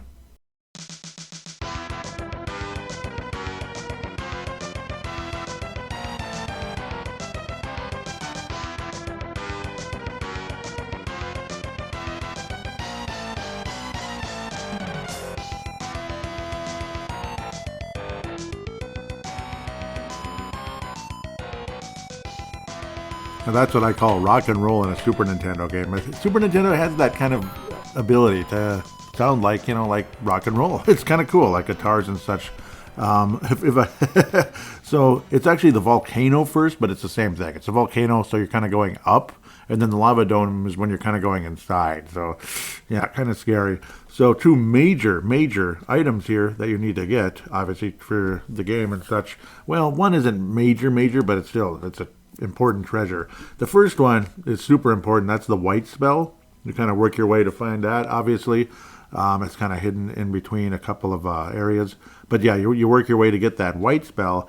And you also get the gas mask, which allows you to see the invisible monsters here. So it's the second time in the game where you have like the monsters being invisible. But again, you have a pretty good idea where they usually are, like blocking the way to a ladder and such. So there's no real mystery to it. But that's kind of your main thing here. And then the boss is Medusa. She's extremely annoying. Get ready for a tizzy with her. So once you finally get to Medusa, now that you have the white spell, it's like, yeah, it's not going to make the battle easy necessarily because she can petrify you and such, but that's pretty much your main mode of attack is white with Benjamin and, have Ruben and get rid of those dogs aside of her and then eventually hit her with, physical attacks because that's pretty much what Ruben is. He's a physical guy. Unfortunately, we still don't have armor that prevents confusion yet, but eventually we will. But the white absolutely obliterates Medusa, getting her with like 1300. So that's wonderful. Once you can actually get the spell off, unfortunately, you get petrified, you get confused. It's really annoying. Ugh. But eventually you're going to survive and get past her, and off we go. A little secret, though. The life spell, it heals everything. And I mean everything. So you might have a status ailment, you might be petrified, you might be this, you might be that.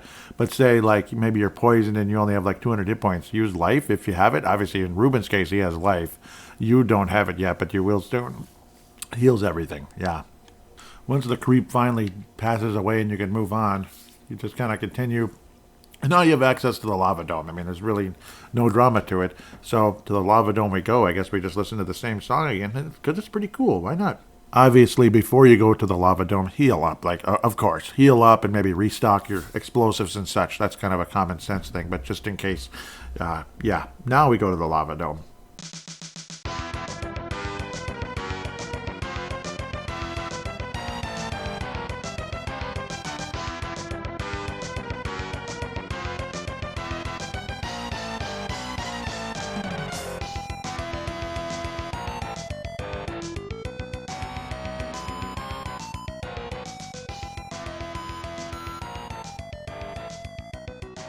Ah, yes, the rockin' hot as hell lava dome. Yeah, it would be kind of scary to do this, but, well, it's a video game, it's a fantasy world, so on and so forth.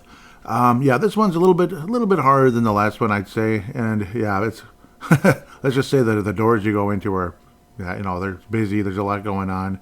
This one's probably going to take longer than the first level and such. The main treasures are, well, you get the life spell. That's kind of important. Life spell is really important. And you also get the moon helmet. So that's always a big one as well. The moon helmet, well, yeah, it's strong against fire. Imagine that. So we finally move on from I think we just have the steel helmet. So before you get to this level, you only have the steel helm. Wow. It goes from defensive 4 to defensive 9, and it's strong against fire, which you'll probably want moving forward. Funny how the Apollo helm, which you get on Mount Gale, that's like the pre-level before the Pazuzu's tower deal. You know how there's the pre-level and then the main level type of thing. This one, it's like 3 levels. You get the mine, but that's kind of short. And then you get the volcano, and then which is kind of like the sort of, yeah, because there's a boss. And then you go into the lava dome, which is the main part. So on and so forth. So yeah, the life spell and the moon helm are your main treasures in this place, for the most part. And then obviously, again, maneuvering around. Maybe you want you might want a player's guide for this, but you can beat it without it as well. There's a big door you'll get to, and it's like, oh crap, it's closed. So you'll want to look for a switch on the other side, basically, like way on the other side. The door is like on the east, and the switch is way over on the west. So on and so forth. You'll also see piles of gold, which are kind of cool, but that's just for design. It would be nice to take some home. I could use a little money. I think we all could, especially with the way things are going. But other than that, it's just the typical, tons and tons of heal potions and all that. And eventually you get the fire crystal and that fire coin, where you can get further into the focus tower and work your way forward to the air part of the world. So interesting stuff. Honest to God, getting the life spell for the main character is a game changer. The first time I played through this game way back in '94, I didn't find the life spell because I was lazy. I just wanted to rush through the game, and I couldn't win. I couldn't beat the final boss. Well, I'm not going to spoil that. It's obviously nothing too special, but it's an interesting name.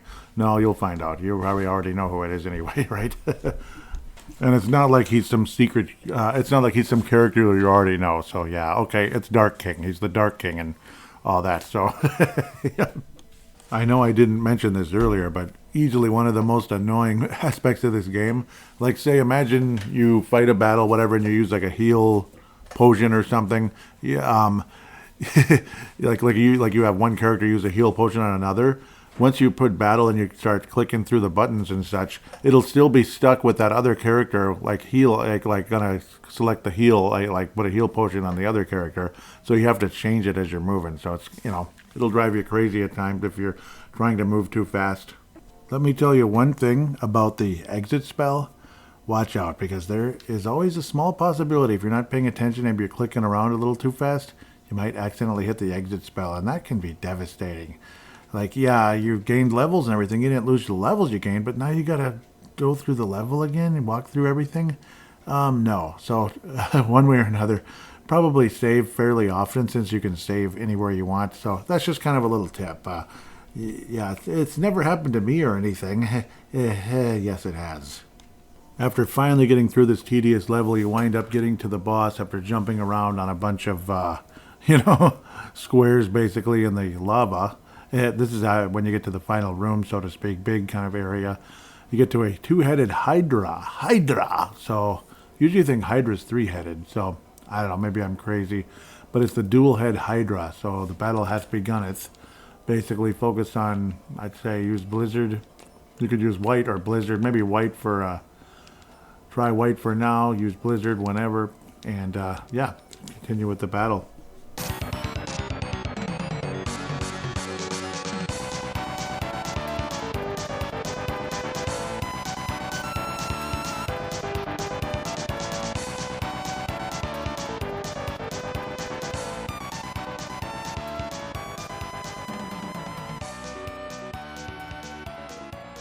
He tries to paralyze you and all that good stuff, but luckily your armor is good. Unfortunately, Ruben still can get paralyzed, so he's a little limited that way, but he's strong against fire, like both of us are. So, but still capable of doing some pretty damn powerful attacks. There's no doubt about it. So, don't take it too lightly. Just fight, and eventually, the victory shall be yours.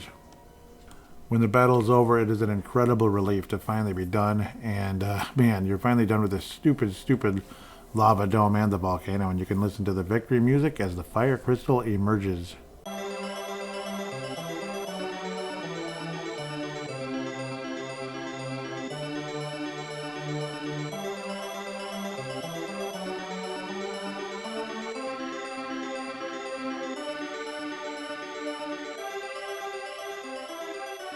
Of course, get the sun coin, no kidding, if you want to be able to continue in the game into the focus tower. And yeah, just kind of jump your way out. Basically, all you got to do is pretty much walk to the right, and out of there you go.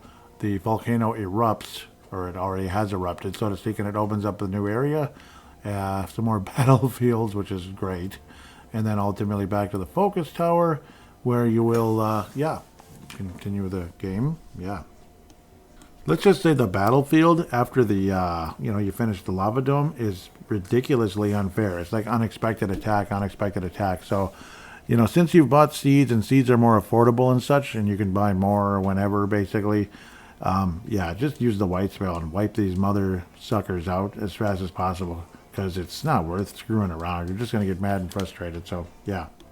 After all of that, make sure you heal, of course, and before you, before you really continue, stock up on stuff, the free stuff you can get, the cure potions. Heal potions, you don't use them often enough, so you're probably full anyway, or you're really close. But yeah, stock up and get as much free stuff as you can, including either purchasing or going back and forth in the focus tower to get explosives and stuff like that. You want to fill up on both explosives and cure potions at the very least. Yeah, and possibly buy more seeds before we move on to Windia and all that cute stuff. And when you go to the hotel, you might as well go to the back area and have the band play music for you. Yeah, just talk to the lady kind of in front of the stage, so to speak. She'll say, "Want to listen to the band?" Just say yes, and you get to hear a kind of a fun song. I don't know. At first, it almost sounds like Johnny B. Good or something. Check it out.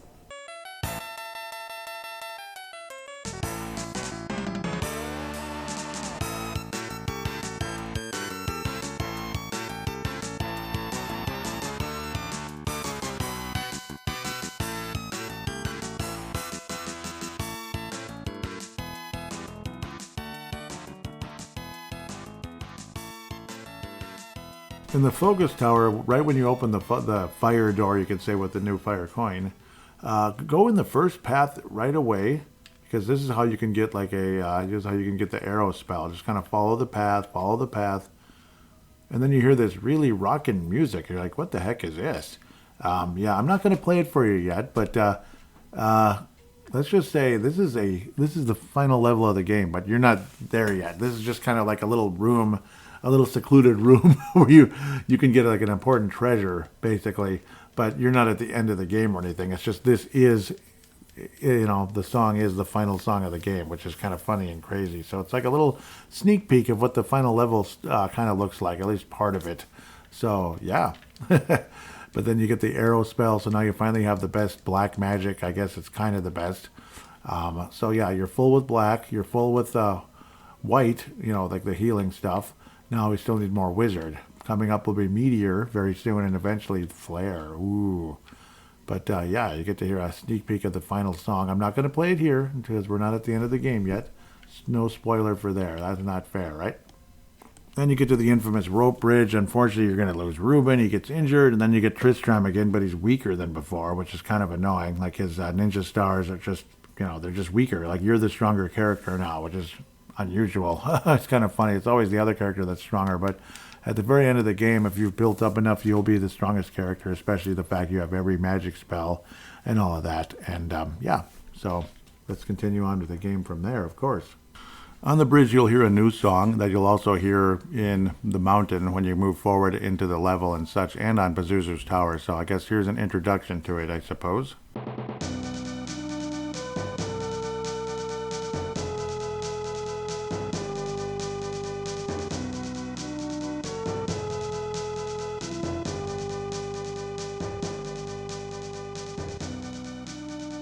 So basically a mummy character kind of pushes Ruben off the bridge and he's injured. He'll rejoin you later and then he'll leave for the rest of the game after that. So it's kind of like that. Yeah, it's one of those deals. So that's where we go from here.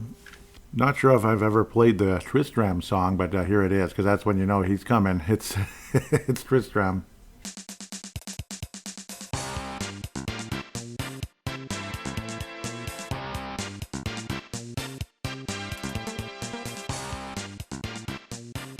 The rope bridge lasts for about 5 seconds pretty much, as there's no monsters, but there are seeds. So check the vines, especially the one near the end.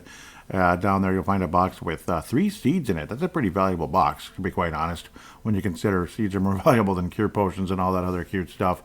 But then you get to the Alive Forest. That one takes just a little bit longer, unfortunately. And you get to hear that kind of depressing music that you heard in the forest at the beginning of the game. This one's called the Alive Forest. Everything's green and pretty, but it's, filled with monsters. So here we go.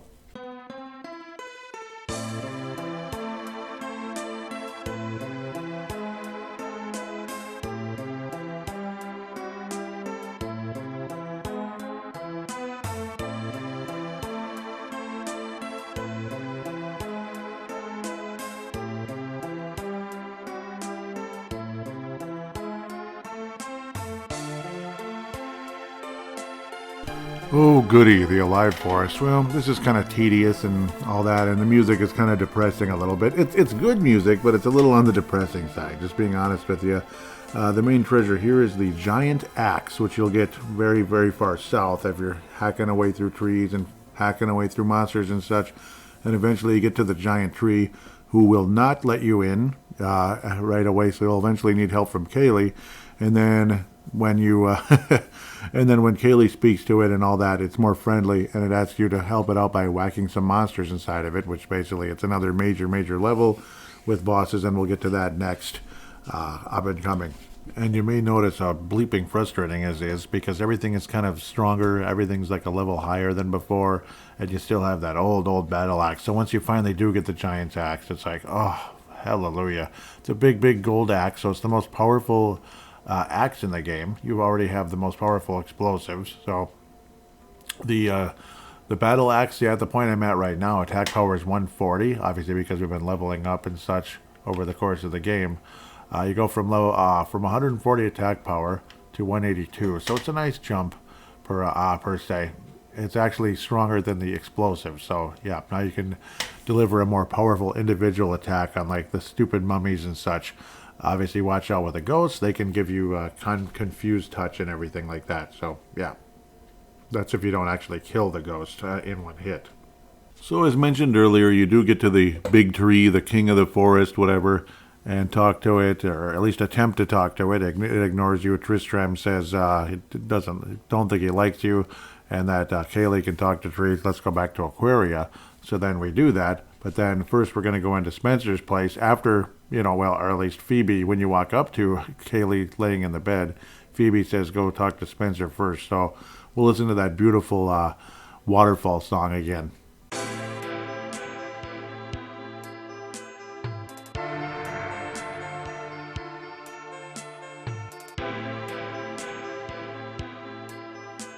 I've said it before and I'll say it again a million times. Spencer's place, just seeing that it's like you're kind of underground a little bit, waterfall, a lake, and all that. As long as it's lit up enough you can see what's going on, like sunlight coming in, whatever. It's like, I don't think I'd like anything more than this. It's awesome. It's like, I would love to come and see a place like this if it existed. But yes, you eventually get to Spencer and have a conversation, and then things continue from there. Tristram has a conversation with Spencer talking about, about treasures and such. He ditches you, but then as he's about to ditch you, Tristram turns around and gives you that dragon claw that you found in the bone dungeon at the beginning of the game, or the fossil dungeon. He gives it to you, so now you have the most powerful claw in the game, and it also has a number of status ailments that can add to the fun of it, and also kill enemies in one hit at times. Like, say, if you have a frustrating monster that just won't die, it can occasionally kill them in one hit, like just like a doom spell, basically. And then and then Phoebe accidentally screws up the place by trying to help her dad to dig by placing a bomb somewhere. Yeah, so that's kind of annoying. So she screwed that up for us. Thank you. So we actually can't go down in that room again for a while. You'll have to come around the other way from the other side of the world. That's real smart. Or, well, kind of the other side of the world, like the windiest area. So that escalated quickly. The Dragon Claw, as we look at the strength of it, anyhow, from the Charm Claw, 115 attack power, the Dragon Claw, 157. But again, it also adds the Doom spell and Silence, potentially, to monsters. So yeah, it has a lot of status elements it can give to monsters, more so than anything else. And it's also a hook shot. So like you see, like area where you can grab onto. Yes, they're more well defined. They're not too many in the game, but they're around where you can grab on and get to the other side of, like, say, like a pit or something with that item. It'll definitely come in handy in the giant tree. So that's where we're heading next. The giant tree. Oh boy, one of the more tedious levels in the game, but well, that's the fun of it. And of course, you actually want to go get Kaylee now. She's in the bed all by herself. Don't get any crazy ideas. Just talk to her. She's well, and now you can finally get going. So yes, ultimately we're going to go see a person named Otto in Windia, but we got to get there first by getting through the Alive Forest. So yeah, let's get to the Alive Forest, the giant tree, and so on and so forth, and we'll eventually get to Windia one of these decades.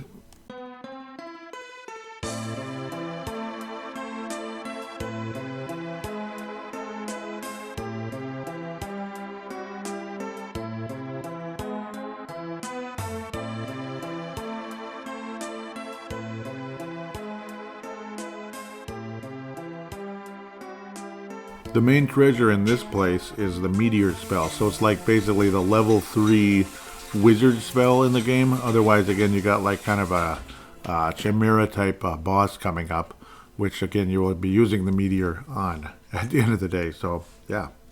One thing that I found relatively entertaining as you get further and further in the level is you get to an area where there's like, you could call them giant mushrooms. Maybe they're petrified mushrooms because you have to chop them with an axe, that type of thing. And it sounds like you're hitting something hard, just like you're cutting down a tree.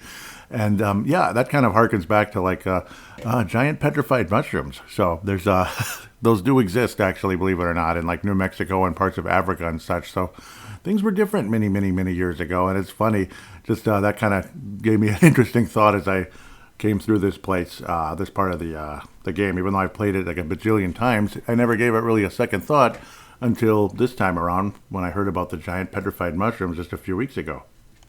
When you finally get to Ghidra, oh, what a freaking relief. This has to be one of the most tedious and boring levels in the history of video games. It's certainly at the top of the list for this game, and unfortunately there's about 2 or 3 levels like that in this game. I think that Ice Dungeon is one of them. Oh, it's just so long and tedious, but it's a fun game. It's a fun game, right? I mean, at least the music is good, the colors are lively and all that, but oh, you finally get rid of the stupid level, you can finally move on, and the tree kind of like says, okay, let's, okay, good, I can help you now, thank you so much for your help, so on and so forth. So, and you can also see a little message in the background, good, I can't read it, okay, you can see it in the background of the trees when he's walking, but, and then ultimately it goes away, it's like good job, I believe it says, so it's kind of cool. And then you end up going to one of those temples and such. I'm trying not to be too long-winded here, if humanly possible. Of course, you want to exit out, because why walk out? That would take too long. You get to the temple that doesn't offer a whole lot right now, but it's, but yeah, the quote-unquote old man gives you another clue. Then you get a bunch of stupid battlefields to deal with. But I recommend healing at the inn first in Windia, and you also get to hear the song in Windia.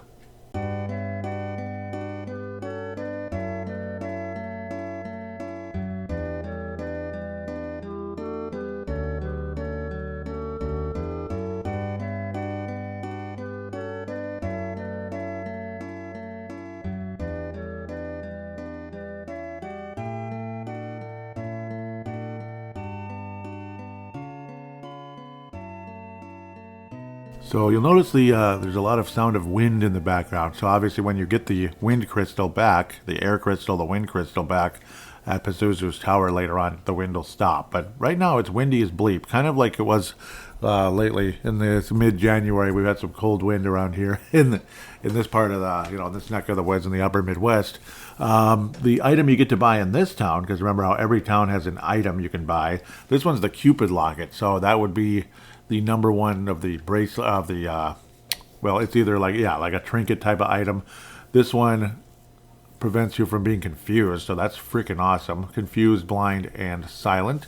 Defense power is 6, so that's obviously great. But yes, you can't get confused anymore, so that's one of the crucial ones to get, because confusion's annoying as blank. So that is the first armor you got level 3 for. You still got to get the best shield, the best armor itself, and the best helmet. But that's not too far away at the end of the day. You'll also learn that you got to find somebody named Norma. She's, of course, lost in the Pazuzu's tower, and Otto is the guy that you need to talk to continue into the game. But he's not too helpful right now because he wants you to get Norma first. So, yeah, that's the conversation in this town. So the whole idea at this stage is to, slow the wind down by going to Mount Gale. So like gale force winds, like 50-mile-an-hour winds. So you have to beat Dullahan, who's like the boss there, and then the actual super windiness will go down. That way we can cross the Rainbow Road that Otto builds with the Thunder Rock. Well, that actually powers it up. But yeah, that's when you get further and further into the game. But yeah, you can turn this Rainbow Road back on so we can actually get to Pazuzu's tower in order to get Norma. So it's kind of, again, it's 2 levels like it always has been. So off we go to Mount Gale. Ooh.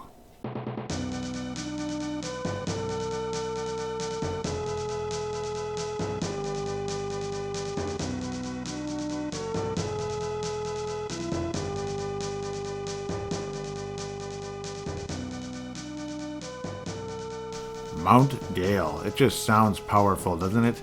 It's pretty cool. I like Mount Gale just for that very reason, and the music is awesome. Well, the main treasure in Mount Gale is the Apollo helmet, which takes your defense from 9 to 15. So it's a nice boost there, and it's also strong against fire. And we'll talk about it some more when we actually get there. Mount Gale, well, there's not that many monsters. It's just maybe you might get confused, get a little lost. So, of course, there's always recommended you can get maps, Mike's RPG Center, or if you want to go it yourself. But the spoiler alert, the Apollo helmet is in the very, very northern, the northernmost part of the level of Mount Gale. And other spoiler alert, of course, the wind crystal is not here. It is in Pazuzu's tower, but I pretty much already spoiled that for you, didn't I? And upon getting the Apollo helmet, yes, it indeed does go from defense power from 9 to 15. And there is no improvement in terms of status, protection. The Moon helmet protects you from fire, and the Apollo helmet protects you from fire. So it's just added defense. Defense, defense, my friends, defense. When you finally get to Dullahan and use Meteor on him, you get a much better number, we'll say, than, say, that 666 against, like, the Flame Lizard earlier in the game. It's 1776. All right. God bless America. That's what you got to tell Dullahan. God bless America. Meteors are going to come crashing down on you. Interesting how I never noticed that before, but pretty damn cool. Dullahan's offense is really intense. He's tough. Just try to survive. Use clear, use life, use meteor, and use arrow with Madam Kaylee. It might take you a try or two, but once Dullahan finally goes down, you can go back to the Windia, and you will have the path opened towards Pazuzu's tower. You'll also notice the wind has stopped and there's more activity going around, and that you can purchase like seeds and such now that weren't available before, because you can't get the seeds with all that wind. And so people are outside and people are thinking it's beautiful, but it won't be super beautiful until Mac's ship is sailing again. That's going to be nice. We'll get back to that later, though.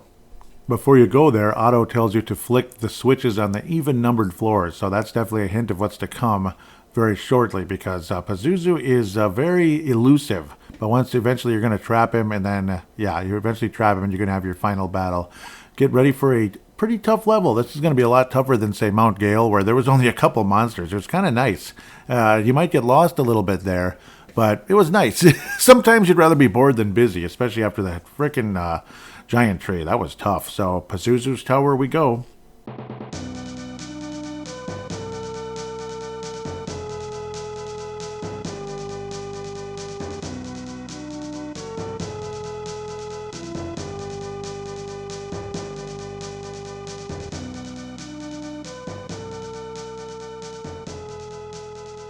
When you come in, you'll notice a little red-headed girl, and that's Norma. So that didn't take too long. You just say, basically, everything's okay, go home, and blah, blah, blah. So, yeah, now that the Rainbow Road's there, and she can head home. So the Norma part's over. Now we get to continue with a fairly tough level, I'd have to say.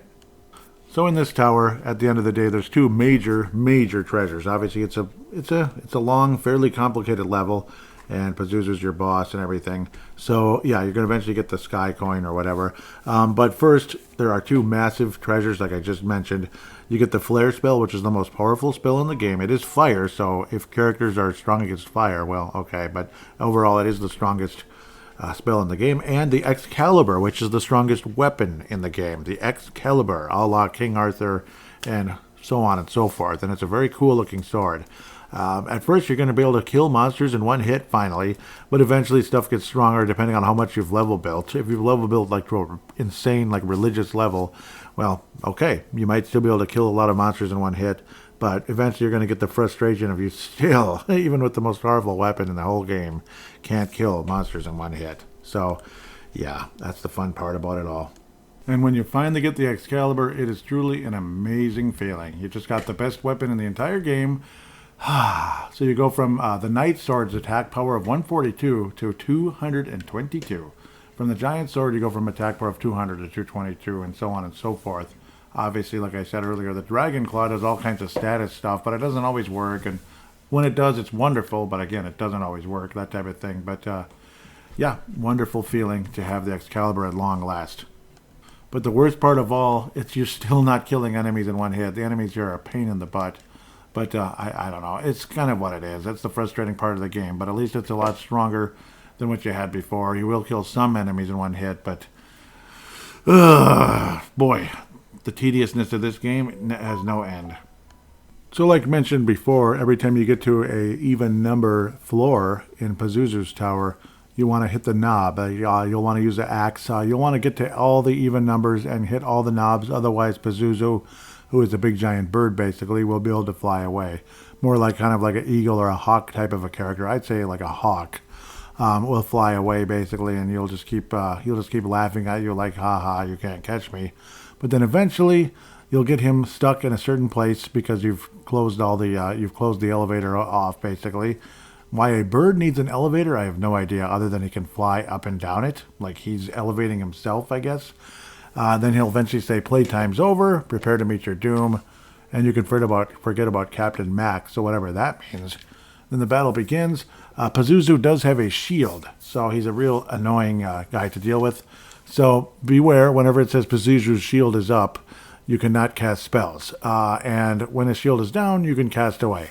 Otherwise, if he's got his shield up, like say with his wings, attack with regular attacks. It's that simple. So the battle hath begun. It's da-da-da-da-da-da.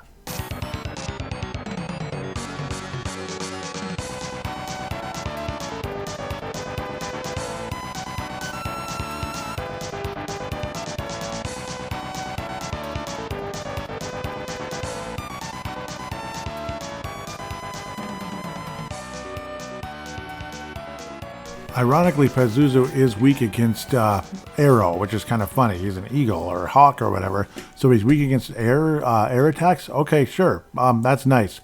But again, once he puts down the Psycho Shield, I don't know why it was called a Pazuzu, but Psycho Shield, it's his wings. Once he puts it up, yeah, just attack with magic or heal yourself as best possible. Eventually, you will win the day, and praise the Lord for that.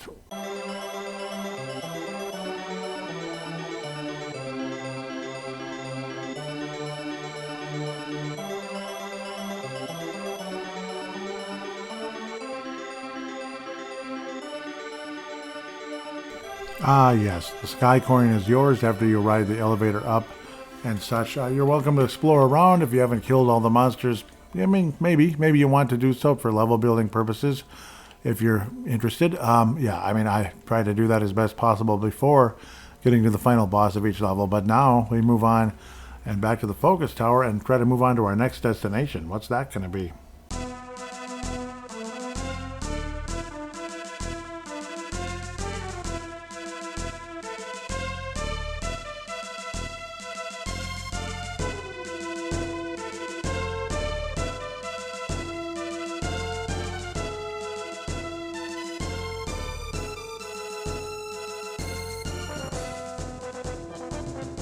So we need to power up the Rainbow Road second level. So basically, again, you need to get the Thunder Rock. That's from Arion. That would be Ruben's father. Ruben joins you as you head to Fireburg or Denver, Colorado. No, I'm just kidding. Fireburg. He'll give you the Thunder Rock. That way you can get to the other side of Spencer's place. So then eventually we're gonna break a hole and open things up. So the lake will spill back in and we have water and Captain Mac's ship will float again. It's amazing to think that once you get into the other side of Spencer's place, basically you're just kind of coming in from coming in from the other side, which is kind of funny.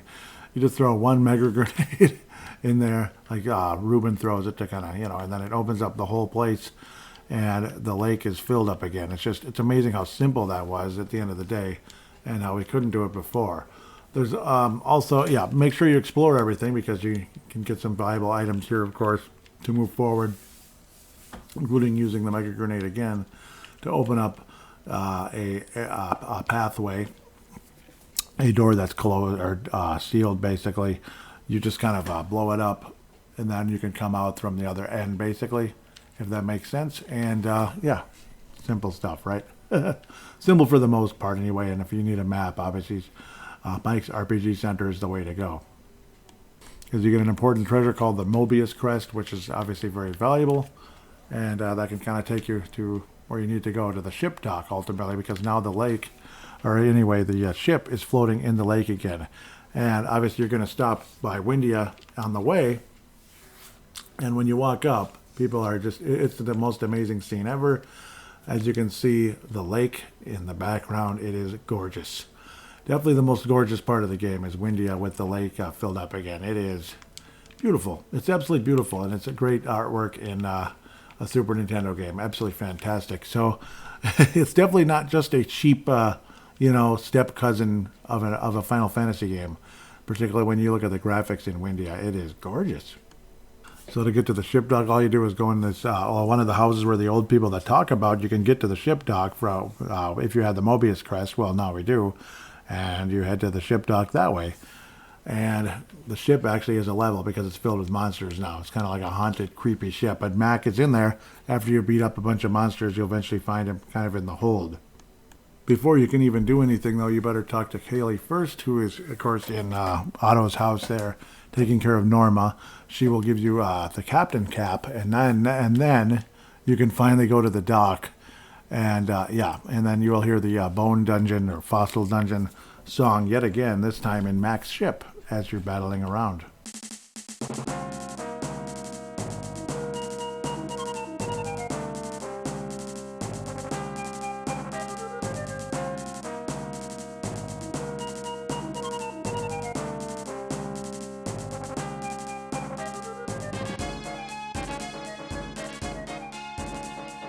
In Mac's ship, of course, it's a kind of a typical level, of course, with the healing items and status items and such, and of course explosives and all that.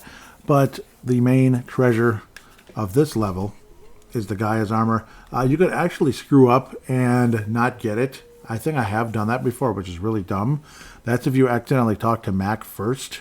So don't do that. Make sure you get the Gaia's armor, or if you just happen to exit, I believe.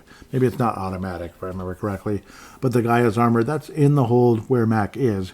Make sure you grab it. That's the main treasure of this level. Gaia's armor, the best armor in the entire game, which is strong against poison, sleep, water, and wind.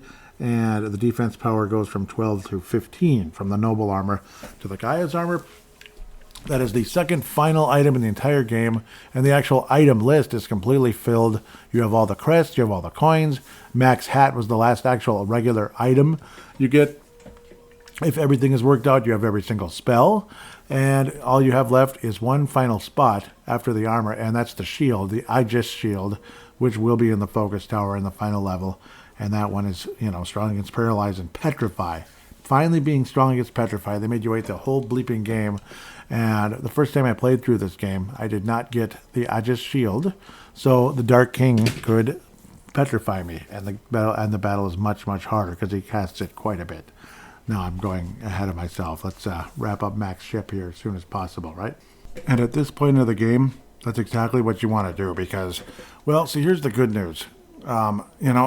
Probably by this point in the game, if you've been aggressive, you've built up enough seeds. You've purchased enough seeds through the course of the game, so it completely refills all of your magic. But the real good news here is Ruben has the white spell. Yeah. So what you want to do throughout this level, as far as I'm concerned, is just get the heck moving here, which I often do at this point in the game.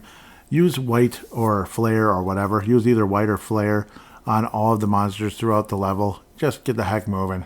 And use seeds as you go accordingly, because again, it can completely fill your magic. So just use up your wizard magic until it's empty, and then just use a seed. Simple. That way you can just blast through this stupid level and move on in the game, honest to God. Except against the Beholder, that one has resistance to magic. But luckily your Excalibur does kill Beholders in one hit, so there is a little bit of that kind of stuff. I remember some of those black slimes earlier in the game also have resistance to magic. It's really annoying, actually, but well, that's part of the fun of the game, I guess, huh? And also I know that you can and need to climb on some of the beams at times as well, so on the ship. So yeah, sometimes you need to do that in order to get to certain areas. Once you finally get to Captain Mac, Kaylee comes up behind you, and then she asks if he's okay, so to speak, and he has some awful news, the Dark King prophecy. So yep, this is when you find out who the real bad guy is in the game, and so on and so forth. She's like, oh, let's go, let's take you back. And he's like, wait, so that type of situation. And of course, Ruben is still injured as well. So yeah, so things get interesting for a little bit. Nothing too dramatic, though. back to Windia we go, I guess. Of course, heal at the end, maybe buy some more seeds and such, because you maybe used up a decent amount while you're here. But I guess, what's your name's there already, Phoebe, your final teammate, basically, as you head into the final stages of the game. As, yeah, Ruben is still, messed up. I don't know, I'm just imagining like he hurt his back or something when he fell, or whatever, legs, back. That's just it's just an assumption. So yes, heal at the end, and ironically, where you heal up, there's Ruben and Captain Mac. So yeah, talked to Kaylee for the heck of it. She said, yeah, basically regular conversation there. But then you talk to Captain Mac. It's like, what's so important? He discovered the last part of the prophecy. So like, what prophecy is it? The prophecy, the one behind the four is darker than the night and rises midst the land. You've saved the crystals, but our real enemy is the Dark King. He's in the focus tower. Reach the tower with my ship, stand by the steering wheel, and press the A button. So yeah, it's pretty much all automatic. And you kind of head into the final stages and such. Yeah, it starts with the focus tower and ends up in the Doom Castle, so to speak, which is in the focus tower. And kind of like harder versions of previous levels like the fossil dungeon and such. So yeah, get ready. And of course, harder versions of those bosses, but you're so built now, it's not going to be a huge problem once you get to those. And of course, you want to admire the lake. It's the prettiest town in the whole game, Windia, once the lake is in the background. Reminds you of like Duluth or something. One thing we can all kind of laugh at though is the size of the ship. If the ship was this big, you'd be in something larger than an ocean liner. Like, what the heck is this? But I don't know. It's a fantasy world. It's a video game. It is what it is. The ship is pretty much automatic once you go behind the steering wheel and you go to a lower area that you never really saw before underneath the focus tower. So, yeah, quite interesting indeed. So, obviously save your game. Hopefully you're healed up and you've bought some seeds, so on and so forth. You should be all set and ready to roll. As for Phoebe, she has the Cure spell, Heal spell, and Life spell. She also has Fire, Blizzard, Fire and Blizzard for black magic, White and Thunder for wizard magic. Her armor is pretty much some of the same stuff. Magic ring, obviously the bow and arrow, the ether shield, which is always a pretty nice one. That's hers, of course. Mystic robe, and the steel helm. Oh, goody. So, still waiting for that Aegis shield in our case. Then we can finally defend against Petrify, and that makes the final battle easier than it would be, let me tell you. Onto the Focus Tower and Doom Castle we go.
Now that's what I call music. Rockin' music. You get greeted by the Doom Castle song right away, and we used to jamming right here.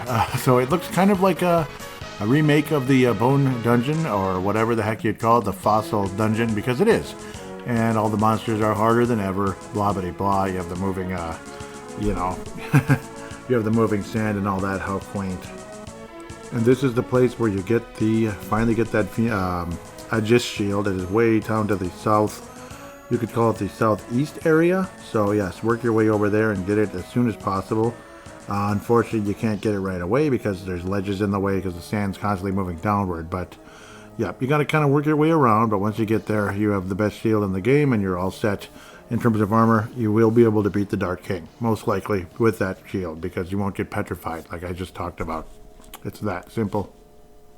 You'll also notice right away that Phoebe's not as strong as you're hoping. Her weapon's is kind of about as strong as it was a long time ago, even though her levels are much higher.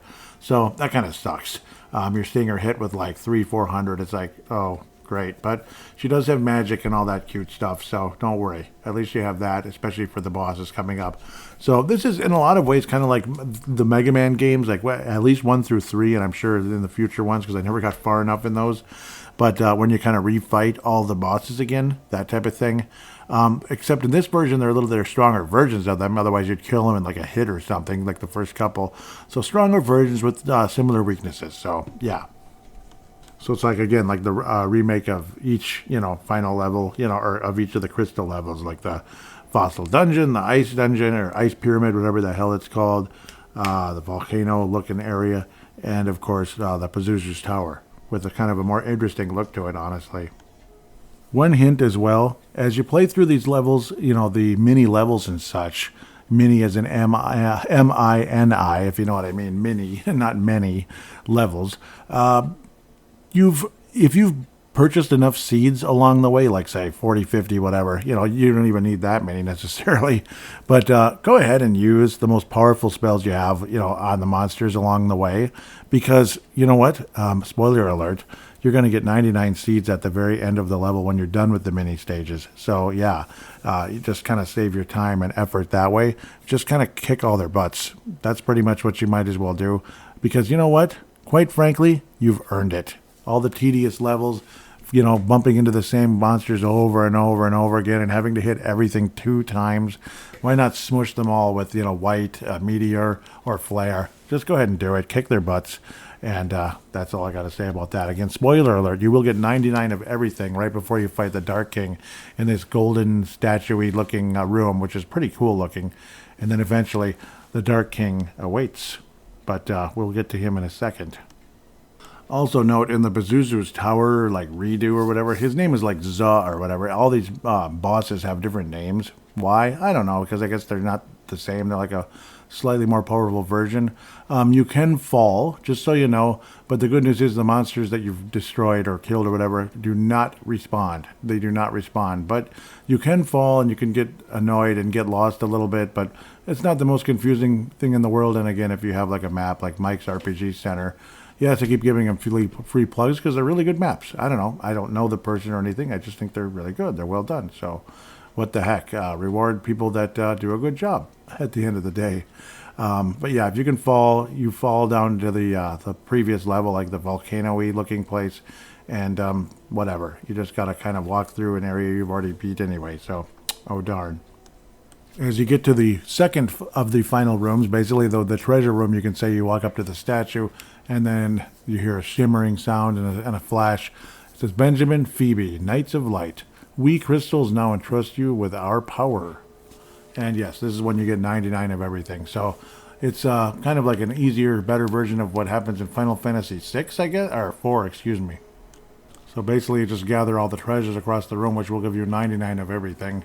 So if you have, 90 of it, it'll give you 9, you know what I mean, if you already have 90.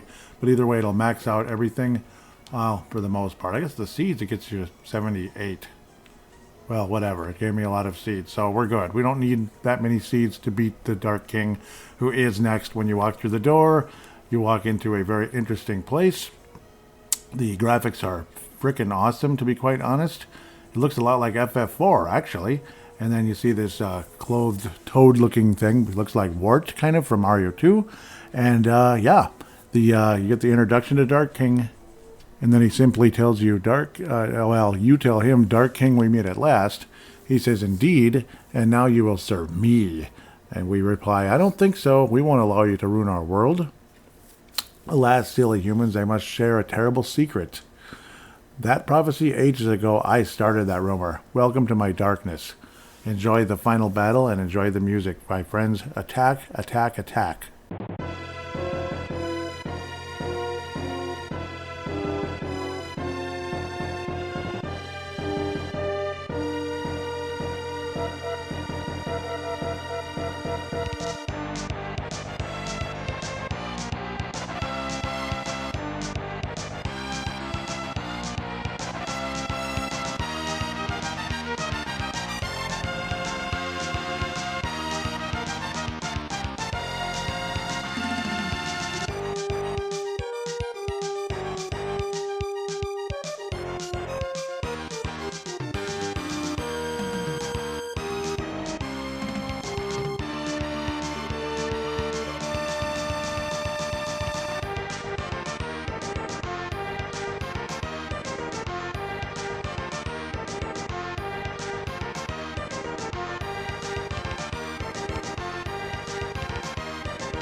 And like every battle, Dark King will change forms as you get further and further, but in this case, he looks a little bit more and more powerful, it seems.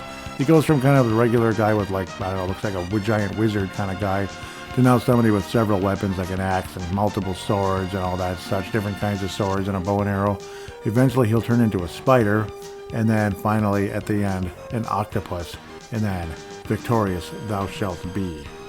The graphics in the final battle are absolutely spectacular. Honestly, for a 1992 Super Nintendo game, if you don't like the graphics and including the total eclipse in the background, it's freaking cool. The nebula, what look like asteroids moving by and stars off in the distance. You know, it's almost better looking than Final Fantasy IV, and that's saying a lot. Unfortunately, Final Fantasy IV is a way better game. It's far superior. But at least the graphics in this are pretty good, and it's definitely a good final battle, to be fair. The best advice I can give you, definitely be on the defensive, casting life all the time. Don't even cast cure. Cast life, because it's like insurance, basically. Like, either way, you're going to heal the character, because life is different in this game compared to others. Like, if you cast life in Final Fantasy IV and the character's still alive, it does nothing. You cast life in this game, you just get full power. And if they die, it's like insurance. Well, he's back. He or she, they are back with full power. So the life spell is probably the most valuable spell in the game. And the Aegis Shield is one of the most valuable items in the game because the spider, can petrify you in a battle like this. It can F up everything, honestly. Ultimately, you are successful, and it feels great. The octopus part doesn't really last too long. It's actually much easier than the spider. A lot of times in the past, you even survived to the, when I didn't build it up properly in the old days. If I'd ever survived to the octopus, I'd be so beat up I wouldn't survive. But it wasn't too bad anymore. Yes, we defeated the Dark King. At last, it's all over, said Phoebe at the end. And then you get the, basically the... the introduction music playing, and apparently that old man all this time was the Crystal of Light. Isn't that cool? So this was like the fifth level, so to speak, the fifth major area, the focus tower into the Doom Castle. So it was all about the light. Disguised as a human, I, the Crystal of Light, have guided you. Evil can't thrive if you keep hope alive. Yeah, that rhymes. Use your courage and respect your world. A bright future awaits you now. Go and enjoy all the world has to offer. And we simply reply with thank you.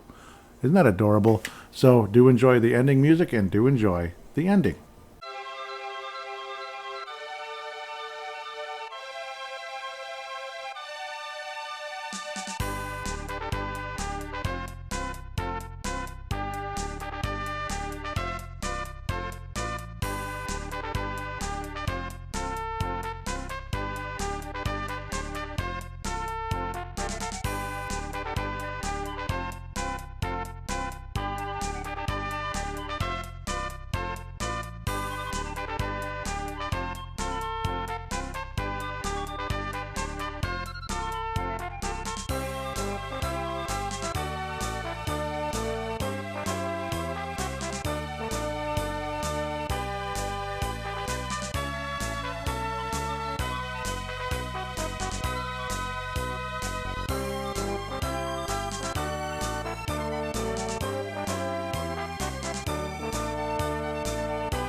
So basically, you're just kind of automatically wandering all over the world and, kind of saying hi to all the people that you've, met and all that, and making sure everyone's okay and all that good stuff. So, yeah. But then, of course, at the end of the day, Benjamin wants to go on more adventures, and people are like, what? Kaylee seems a bit flabbergasted because I think she likes you. And, I wouldn't mind Kaylee either if it was me. But that's at least the way, yeah. That apparently sees the way things are headed in this one. Maybe later on the two get hitched or something. Who knows? But for right now, Benjamin wants to keep adventuring. So that's about it. Obviously, at the end, you get the real ending when Tristram shows up and says, let's have some fun adventuring together on Mac's ship. So do enjoy the gorgeous final ending credits music and the beautiful graphics.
Final Fantasy Mystic Quest. Absolutely sentimental value for me.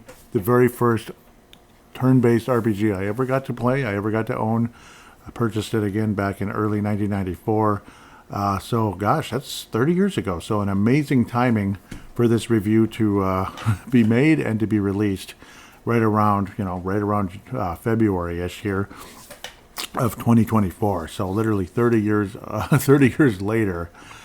All these years of RPGing, and it's kind of emotional in a lot of ways, considering it's been 30 years already. There's no way. I mean, you look at the graphics of this game, the liveliness of it. It's 30 years old. Like, wow. We had it pretty damn good, didn't we? Well, at least our generation of Generation X, I'd have to say we had it pretty damn good. People that brag about all this first-person shooter stuff, I just don't think it holds a candle to this kind of thing. And this is a, kind of almost like an imitation, like a transitional RPG. Again, like I'd say, it's like a Sam Adams compared to a Sierra Nevada Torpedo. That's like a real RPG, like Final Fantasy IV or Final Fantasy VI. There's a big difference. Let's just put it like that. A huge difference in terms of, quality. But obviously this is a huge jump in terms of just playing a regular, just playing like a regular action game. RPGs have a special place in my heart. They always will. They are my favorite genre of video games because you're not constantly stressing, jumping over this and jumping on that and bumping into this and all that. Now, action RPGs are another story. They're freaking awesome. Secret of Mana, that's going to be a review one of these days. Secret of Evermore has as much sentimental value as any RPG I've ever played in my life, as you probably heard in the review of that one. I mean, that was about a year ago, around this time. So another game with incredible sentimental value as we head into the later stages of winter. Already, believe it or not, this winter's gone by pretty quickly. Some of you might think it's going by slower than heck, but then again, when you're listening to this, it might be summer. Who knows? It might be summer, it might be whenever, because thankfully, in the podcasting world, these shows are timeless, and that's exactly what Video Game Flashback is all about. being timeless. Absolutely timeless. And considering this is a 30-year-old game now, it's just the weirdest thing ever. It's 31, the actual game is, but 30 in terms of my playing it, for the first time. It was 30 years ago. So perfect timing for this. Is it a great RPG? No. But does it again? The sentimental value is a 5 out of 5. The actual quality of the game is probably a 3 out of 5. Even a 2.8, 2.75 in terms of you see the monsters. It gets very tedious. It gets very repetitive. And it feels like you're just doing the same thing over and over and over and over and over and over and over. You hit the monsters with the same hit. Okay, now you're at this level, so you're hitting a tiny bit harder, and it's still not enough. Unless you want to literally level build until you're, blue in the face, which I don't know. I guess I did do once or twice, and it was funner in terms of monsters that die quicker. But then you realize you can use the wizard spell anyway if you get enough seeds, because you probably have enough money to, buy a bunch of seeds, and you get even more seeds before the final battle with Dark King anyway. So, it's obviously, again, it's kind of like an easy mode RPG. Just the tediousness of it and such. Like, the monsters are tough. They don't die right away, so that can be boring. It can be tedious and such. So that's why this game is only like at best a 3 out of 5, if like maybe a 2.75 out of 5 because of that. But the graphics are, for the time, are a 5 out of 5. They're outstanding. The music is a 5 out of 5 for its time. Outstanding. The final level, the Doom Castle, outstanding music. The final battle was fantastic. The graphics in the final battle, absolutely terrific. Even the final scene, as I'm just kind of staring at it right now, with the water shimmering off in the background, the mountains and all that, the details of the clouds, fantastic, just so good. So it's a game that deserves a ton of credit, despite the fact, again, as the actual gameplay itself is kind of meh, but it's still a beautiful, fun, entertaining game, and I think worth a try, especially if you're not really much of an RPer, but you've always been kind of curious. Give it a shot, and it'll kind of help you kind of adjust into the FF4s of the world, which, oh man, Final Fantasy IV, which was obviously 2 in the US, but I like the Japanese version because it's much harder. FF4 is like too easy, but obviously a translated Japanese version, so you're basically playing FF2, but because it's in English, but it's like, it's tougher and there's more items and such, so it's a more interesting version, and the story, I believe, is a little more detailed as well. Like, the translation is deeper and more interesting, and again, there's more to say, and there's like added parts of the story in the story, so in that game, and I'm going to be reviewing it one of these days, because that game is a Mount Rushmore of all time. In terms of sentimental value, this is Mount Rushmore-esque. I'm not sure it's necessarily there. Like, Zelda 1 is Mount Rushmore-esque. That one will be coming up very soon, maybe as soon as April this year or April next year. It'll be something along those lines, kind of like Zelda 2 last year, when that came out. I might do it this year. I might do Zelda: A Link to the Past. I feel stupid about the fact that I didn't review, Link's Awakening. I already did Link to the Past. Link's Awakening, I feel stupid about not doing that game last year in the springtime or in the summer. That would have been a 30-year anniversary type of thing. Link to the Past was perfect timing, because I got it literally 30 years earlier when I had reviewed it. So it was perfect timing for that. So it's a lot of 30-year anniversaries here. It's amazing how old even Super Nintendo games are already. It's extremely sad, actually, at the end of the day. But this is a fantastic, fantastic memory and all of that. I think I'm repeating myself. So now we're going to take a quick break for a second and come back for some feedback conversation.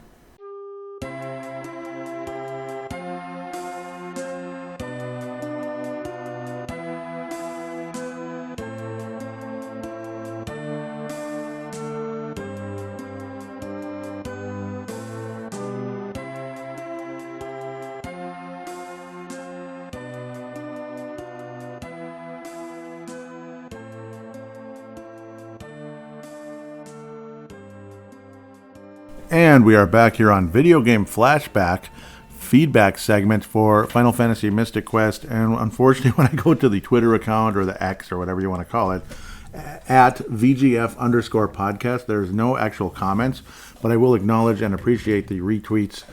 Derek Belska coming in out of Western Wisconsin. Vince Germano coming in out of Australia. Thank you so much for the retweets at the very least, or reposts. Also, again, so Video Game Flashback is also on YouTube Music now, and YouTube basically. So it's YouTube and YouTube Music. I'm not doing like live videos necessarily. Maybe once in a while someday, and also on Instagram, possibly something like that. Instagram is Video Game _ Flashback. All that will be in the show description, at least for the most part. But yes, it's now on YouTube Music, so you can use that app, and of course just simply YouTube Video Game Flashback. Palladino Live Productions is my handle on there. So yes, that's Joey Awajan or Palladino Live Productions. You should be able to find it if you really want to watch it in YouTube form, which would just be the logo or whatever the logo of the particular episode is, and the show streaming. If you like to go about things that way, it's totally fine. And of course, YouTube Music is you can have it more mobile that way, which is probably more recommended for most people. So yes, it's another tentacle to the podcast, more ways to listen. So that's kind of, I guess, where feedback is going to go at this stage. I don't know. Apparently, Derek didn't play the game before, so he's definitely been a regular on this show, and he's a huge supporter. So I really appreciate you, Derek Prelska, for always retweeting and commenting and such on the episodes. But yes, not very familiar with this game, and of course, unfortunately, it wasn't the hit of the Final Fantasies in the Super Nintendo. Obviously, the hits have been Final Fantasy 4/2 or 2/4 and 3/6, if you know what I mean. 5 also is going to be on this show at some point. Of course, 5 is the one that never came to the U.S. until many years later, but never really was on the Super Nintendo. It's been on emulators or, like downloads and such. It's on my SNES Mini, the translated version of it, of course. And of course, you can get it on like Switch and all that. So, yes, and probably on your Wii if you're emulating and all that. It might actually, I think it was even in the Wii store or the Wii U or whatever the heck, once they got to the online capabilities of downloading games right onto your system, which is fantastic, I think, for a small price. So, it's enjoyable, and it's a fun way. It's also mobile and such. So I'm kind of going off into La La Land here, and I apologize. But that's kind of how it is. Unfortunately, no actual feedback, again, for this episode, again, because of the reasons I just said. So now I'm repeating myself. I talked about the YouTube. I could talk about the demographics and such. So there was feedback conversation. I guess I'll get to this. I know it might be kind of lame, but I took a picture with 7-Eleven Pac-Man, hat from 7-Eleven. Yes, the 7-Eleven. They were on sale they're on sale at Speedways here because Speedway is owned by 7-Eleven now, and maybe eventually they'll be turned into 7-Elevens. Not sure if it's going to happen, but 7-Eleven is famous for having arcades back in the good old days. And wish they could do that again and put retro games in Speedways or 7-Elevens. I think that'd be the coolest thing ever. But there's some commentary there where I'm on the hat and it says, "Your host of Video Game Flashback, Justin Mayer Henry from Colorado and formerly of Purple Mafia fame." He doesn't comment on Purple Mafia anymore. I think he got sick of a lot of the politics of football. He says, "Love the hat. Justinus Maximus." So, yep, big shout out to you, Justinus Maximus. He says, "Is that a podcast? I'm down." I said, "Yeah, check it out." And he said, "Spotify." And yep, Spotify is the way to go in a lot of ways, though. Apple Podcasts is totally welcome. And also, the reason for YouTube Music is because Google Podcasts is going away on April the 2nd, unfortunately. So, it's also the same day many years ago my cat passed away or was put to sleep. April the 2nd, 2007 in that case. Whereas April the 2nd, 2024... Google Podcast, goes away, though it will be transferred in a lot of ways to YouTube Music. But I jumped the gun, wanted to get on there now, where maybe a lot of people aren't there yet. So yeah, let's do that. YouTube Music is a pretty new thing. I was sharing it and blah blah blah.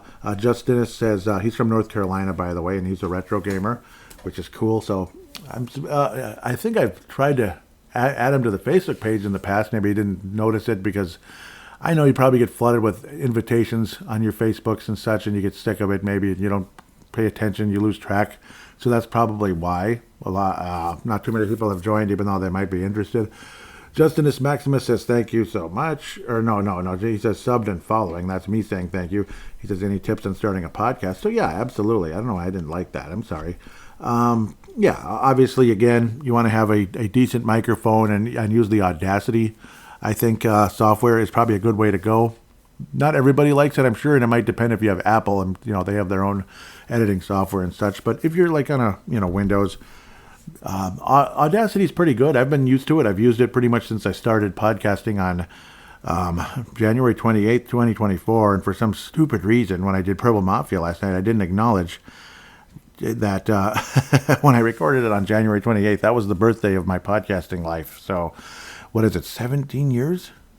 2008, 16 years. 16 years of podcasting, going back to Paladino Live. Paladino Live, Purple Mafia, Timberwolves Explosion, Brave the Wild. It's pretty crazy. And then ultimately this one. Obviously, this one was going to start around that time as Paladino Live, but it never happened. It was going to be a YouTube, though. Well, it's back on YouTube now, after all these years later, as a podcast and all that, which is funny. It was in hiatus for about 14 years, was Video Game Flashback, but the name already existed way back then.